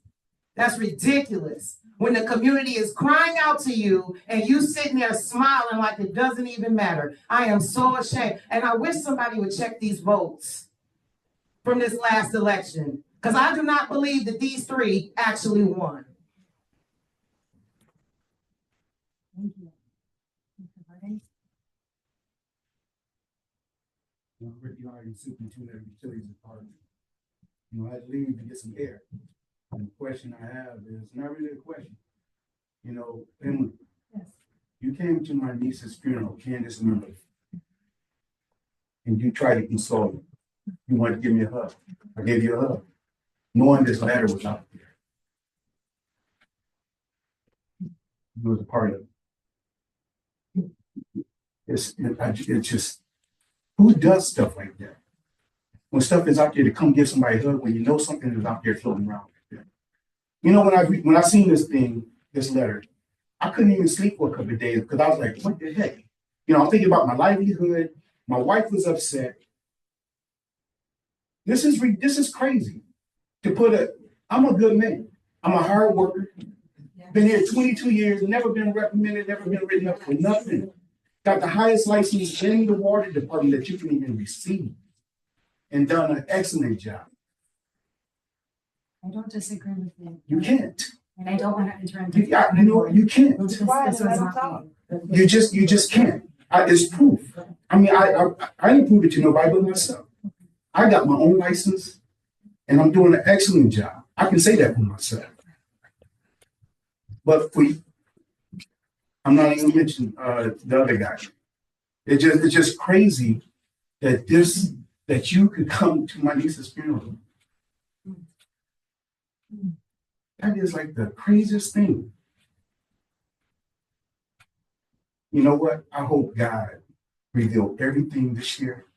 I hope so. I hope you guys, who's ever part of it, can't rest easy. That's right. That it will be tugging at your heart. It won't tug at the devil's heart. The devil always gonna do wrong and don't care about what God wants. But I hope and pray that everything will be revealed soon. Thank you.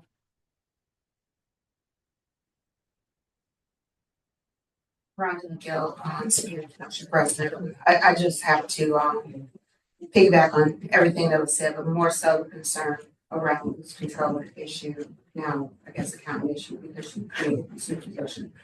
But you created it, he's still at $69.41. Yet we have two other people that are in accounting roles that are making half that money.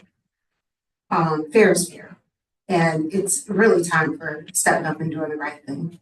There is a lack of leadership that I'm seeing, and I am very, very concerned about it. What are you going to do tomorrow if Keith Lockie quits his job for the 6th time? Which is more than likely what's going to happen when he gets wind up. He feels that people are against him because that's when he quits. And guess what? You have two very qualified people, but you also have within the utilities department just the simple need to bring back the person who can start on day one without having to be onboarded, without having to be trained from the very beginning, that will not cost this township.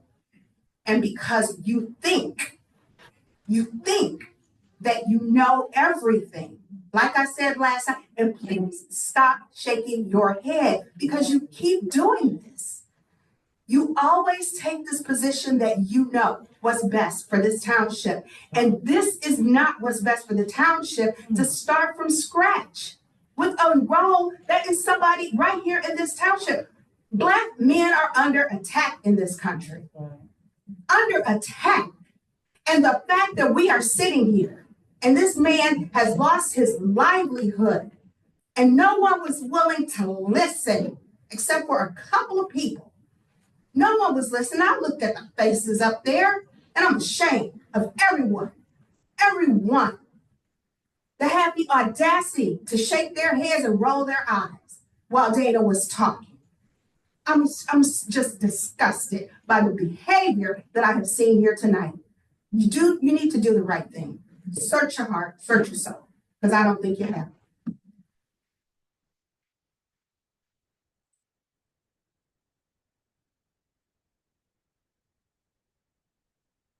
I am Mrs. Mohammed. I'm a resident of Security Township. Just have a couple of things. When am I going to get answers to the questions that I asked about the financial report? Because I come up here every month, I ask questions, and you guys not only don't answer them, you really insult my HBCU education, my 40 years in the area of finance, my role now as a chief financial officer, when you can't answer questions on a balance sheet. Yeah. Also, in regards to the controller position, first of all, someone said he's been here 11 years. You've had 8 audits where the auditors have said you have a lack of internal controls. That falls on the lack of the controller. As a chief financial officer, I look at that management letter to my auditors, and I know if it's not pristine, that's on me. Same thing with this controller. 8 audits, and that's only as far back as I went. It's probably further than that because you have made no changes in your internal controls. I'd also like an update on the Infinity lawsuit. We haven't heard anything about that. I think we should hear about that because I have a feeling a few more lawsuits are coming down the pike. And this community needs to be prepared for it. The last thing I want to ask about is the CDBG. I believe, Madam Supervisor, you said that there was an additional $30K that you didn't know about. Why not? A controller should have known about that. Who books your grants? It's just insulting that this township does not have a handle on its finances. Those are our tax dollars. And if this man resigned as a CFO, when somebody resigns, you're gone the next day because I don't want you to have access to my books. So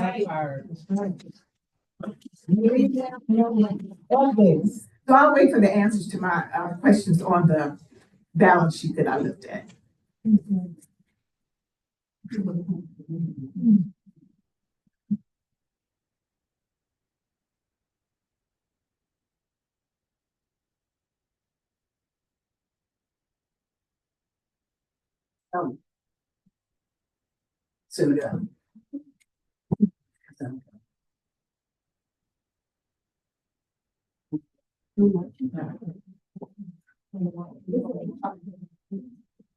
We spent too much time getting things halfway right for this township to go backwards. Be prepared because we're coming. So you don't have to worry about smiling. You don't have to worry about us coming back. You know, just we'll be here. We won't be here. People in more authority will be. Thank you.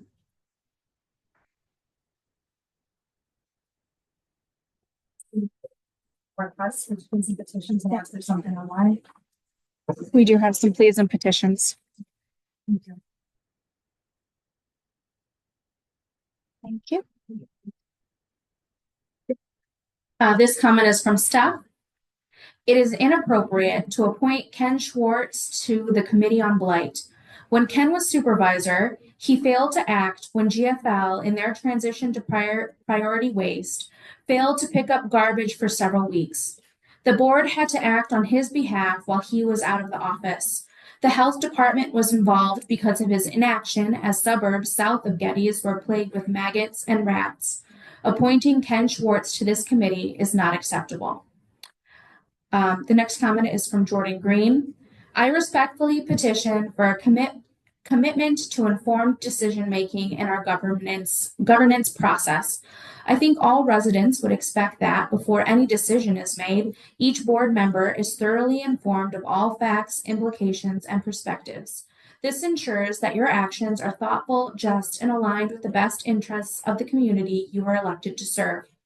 Secondly, thank you to the members of the board who supported Trustee Green's items being added to the agenda and brought up for discussion. We heard a lot tonight about the supervisor's right to approve the agenda. I would urge the supervisor and all board members to consider not just whether they have the right to do something, but whether it is the right thing to do.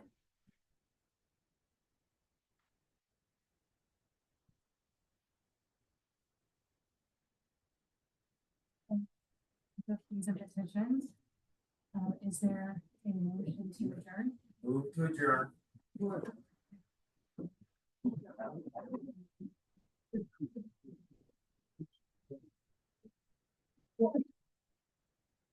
Shame, shame on you.